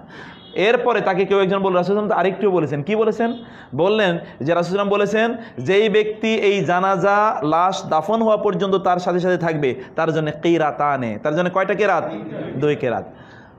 আব্দুল্লাহ ইবনে ওমর আফসোস করে বললেন, তাইলে তো জীবনে বহু কিরাত মিস করেছি। আমি এদের আমলের ভালোবাসা দেখে অবাক হই। বলে, আপনি জীবনে অনেক কিরাত মিস করলাম, আহা আফসোস। আর আমাদের কানের কাছে দিয়ে কত বড় বড় ইবাদত চলে যায়, আমাদের মাথায়, আমাদের মনে কোনো দাগ কাটে না। প্রিয় ভাইরা, সেজন্যে এটাই লাস্ট যে কথা বলতে চাই, তাহলে অতএব ইবাদতের মধ্যে শ্রেষ্ঠতম ইবাদত হচ্ছে মহান আল্লাহ সুবহানাহু ওয়া তাআলার সন্তুষ্টির জন্য যখনই যে কাজ করি না কেন, মহান আল্লাহর সন্তুষ্টির জন্য কি করা? ইবাদত করা। এটি হচ্ছে শ্রেষ্ঠতম কাজ। আমরা ইনশাআল্লাহ নেক্সট আমরা তো আলোচনা করেছি, বলছিলাম যে ইবনুল কাইয়্যিম রাহিমাহুল্লাহ তার আলোচনাগুলো আমরা এখানে তুলে ধরবো। সেখান থেকে কিছু আলোচনা আমরা নিলাম আজকে, সেই পিছন থেকে আলোচনা নিলাম। আর 2 নম্বর বিষয় হচ্ছে, দুটো বিষয় আলোচনা করি। সূরাতুল ফাতিহা নিয়ে আমরা আলোচনা করছি। সহিহ হাদিসে রাসূলুল্লাহ বলেছেন সূরা ফাতিহা, বিসমিল্লাহ সূরা ফাতিহার অংশ। আবার অধিকাংশ হাদিসে এসে বিসমিল্লাহ সূরা ফাতিহার অংশ নয়। অধিকাংশ হাদিসে এসে কি বিসমিল্লাহ, যেমন আমরা যে আয়াতটি 7 আয়াত হয় না, যদি আমরা বিসমিল্লাহ তাহলে আবার 8 হয়ে যায়, বিসমিল্লাহ নিলে কি হয়ে যায়? 8 আয়াত হয়ে যায়। এবং আমরা যে বুখারীর যে হাদিসটি এখানে আমরা অনেকবার আলোচনা করেছি, আল্লাহ সুবহানাহু ওয়া তাআলা বলেছেন, আমি নামাজকে কি করেছি? সালাতকে 2 ভাগে ভাগ করেছি, ওর মধ্যে কিন্তু বিসমিল্লাহ নাই। শুরু করেছেন কি দিয়ে? আলহামদুলিল্লাহ। সেই জন্যে অধিকাংশ ওলামায়ে কেরামের মতে, এবং এটাই সুন্নাহ দ্বারা অধিকতর সাব্যস্ত, যে সূরা ফাতিহা বাসমালা বিসমিল্লাহ সূরা ফাতিহার অংশ নয়। কিন্তু যেহেতু হাদিসে, সহিহ হাদিসে এসে বিসমিল্লাহ সূরা ফাতিহার কি অংশ, এটা এসে আপনারা মাঝে মাঝে আমল করবেন। 1 বার 2 বার 5 বার 10 বার কমপক্ষে আমল করবেন। কারণ রাসূল সাল্লাল্লাহু আলাইহি ওয়াসাল্লাম যদি কিয়ামতের দিন বলে, তুমি তো শুনছো ওটা সহিহ হাদিস, একবারও আমল করতে পারলা না, আমার প্রতি তোমার ভালোবাসা এত কম কেন? সেই দিন তো উত্তর লাগবে নাকি? উত্তর তো লাগবে। সেজন্য আমরা ভয় পাই যে সহিহ হাদিস কোনটা ছুটে যায় কিনা, আর যারা সহিহ হাদিস শোনার পরও বিকৃত করে, তাদের অবস্থাটা কি হবে, তাদের পরিস্থিতি কি হবে? আল্লাহ সুবহানাহু ওয়া তাআলা আমাদের প্রত্যেককে হেদায়েত দান করুন। আগামী ইনশাআল্লাহ তাফসীরে আমরা আরও গুরুত্বপূর্ণ যে আয়াতটা রয়ে গেছে সেটা নিয়ে আলোচনা করব। ইবনুল কাইয়্যিম রাহিমাহুল্লাহের তাফসীর ইস্যুটা আমরা আলোচনা করব। আপনারা অবশ্যই আসবেন, অন্যদেরকেও দাওয়াত দেবেন। হাযা ওয়া সাল্লাল্লাহু সুবহানাহু ওয়া তাআলা নবিয়ানা মুহাম্মদ ওয়া আলিহি ওয়া সাহবিহি আজমাইন।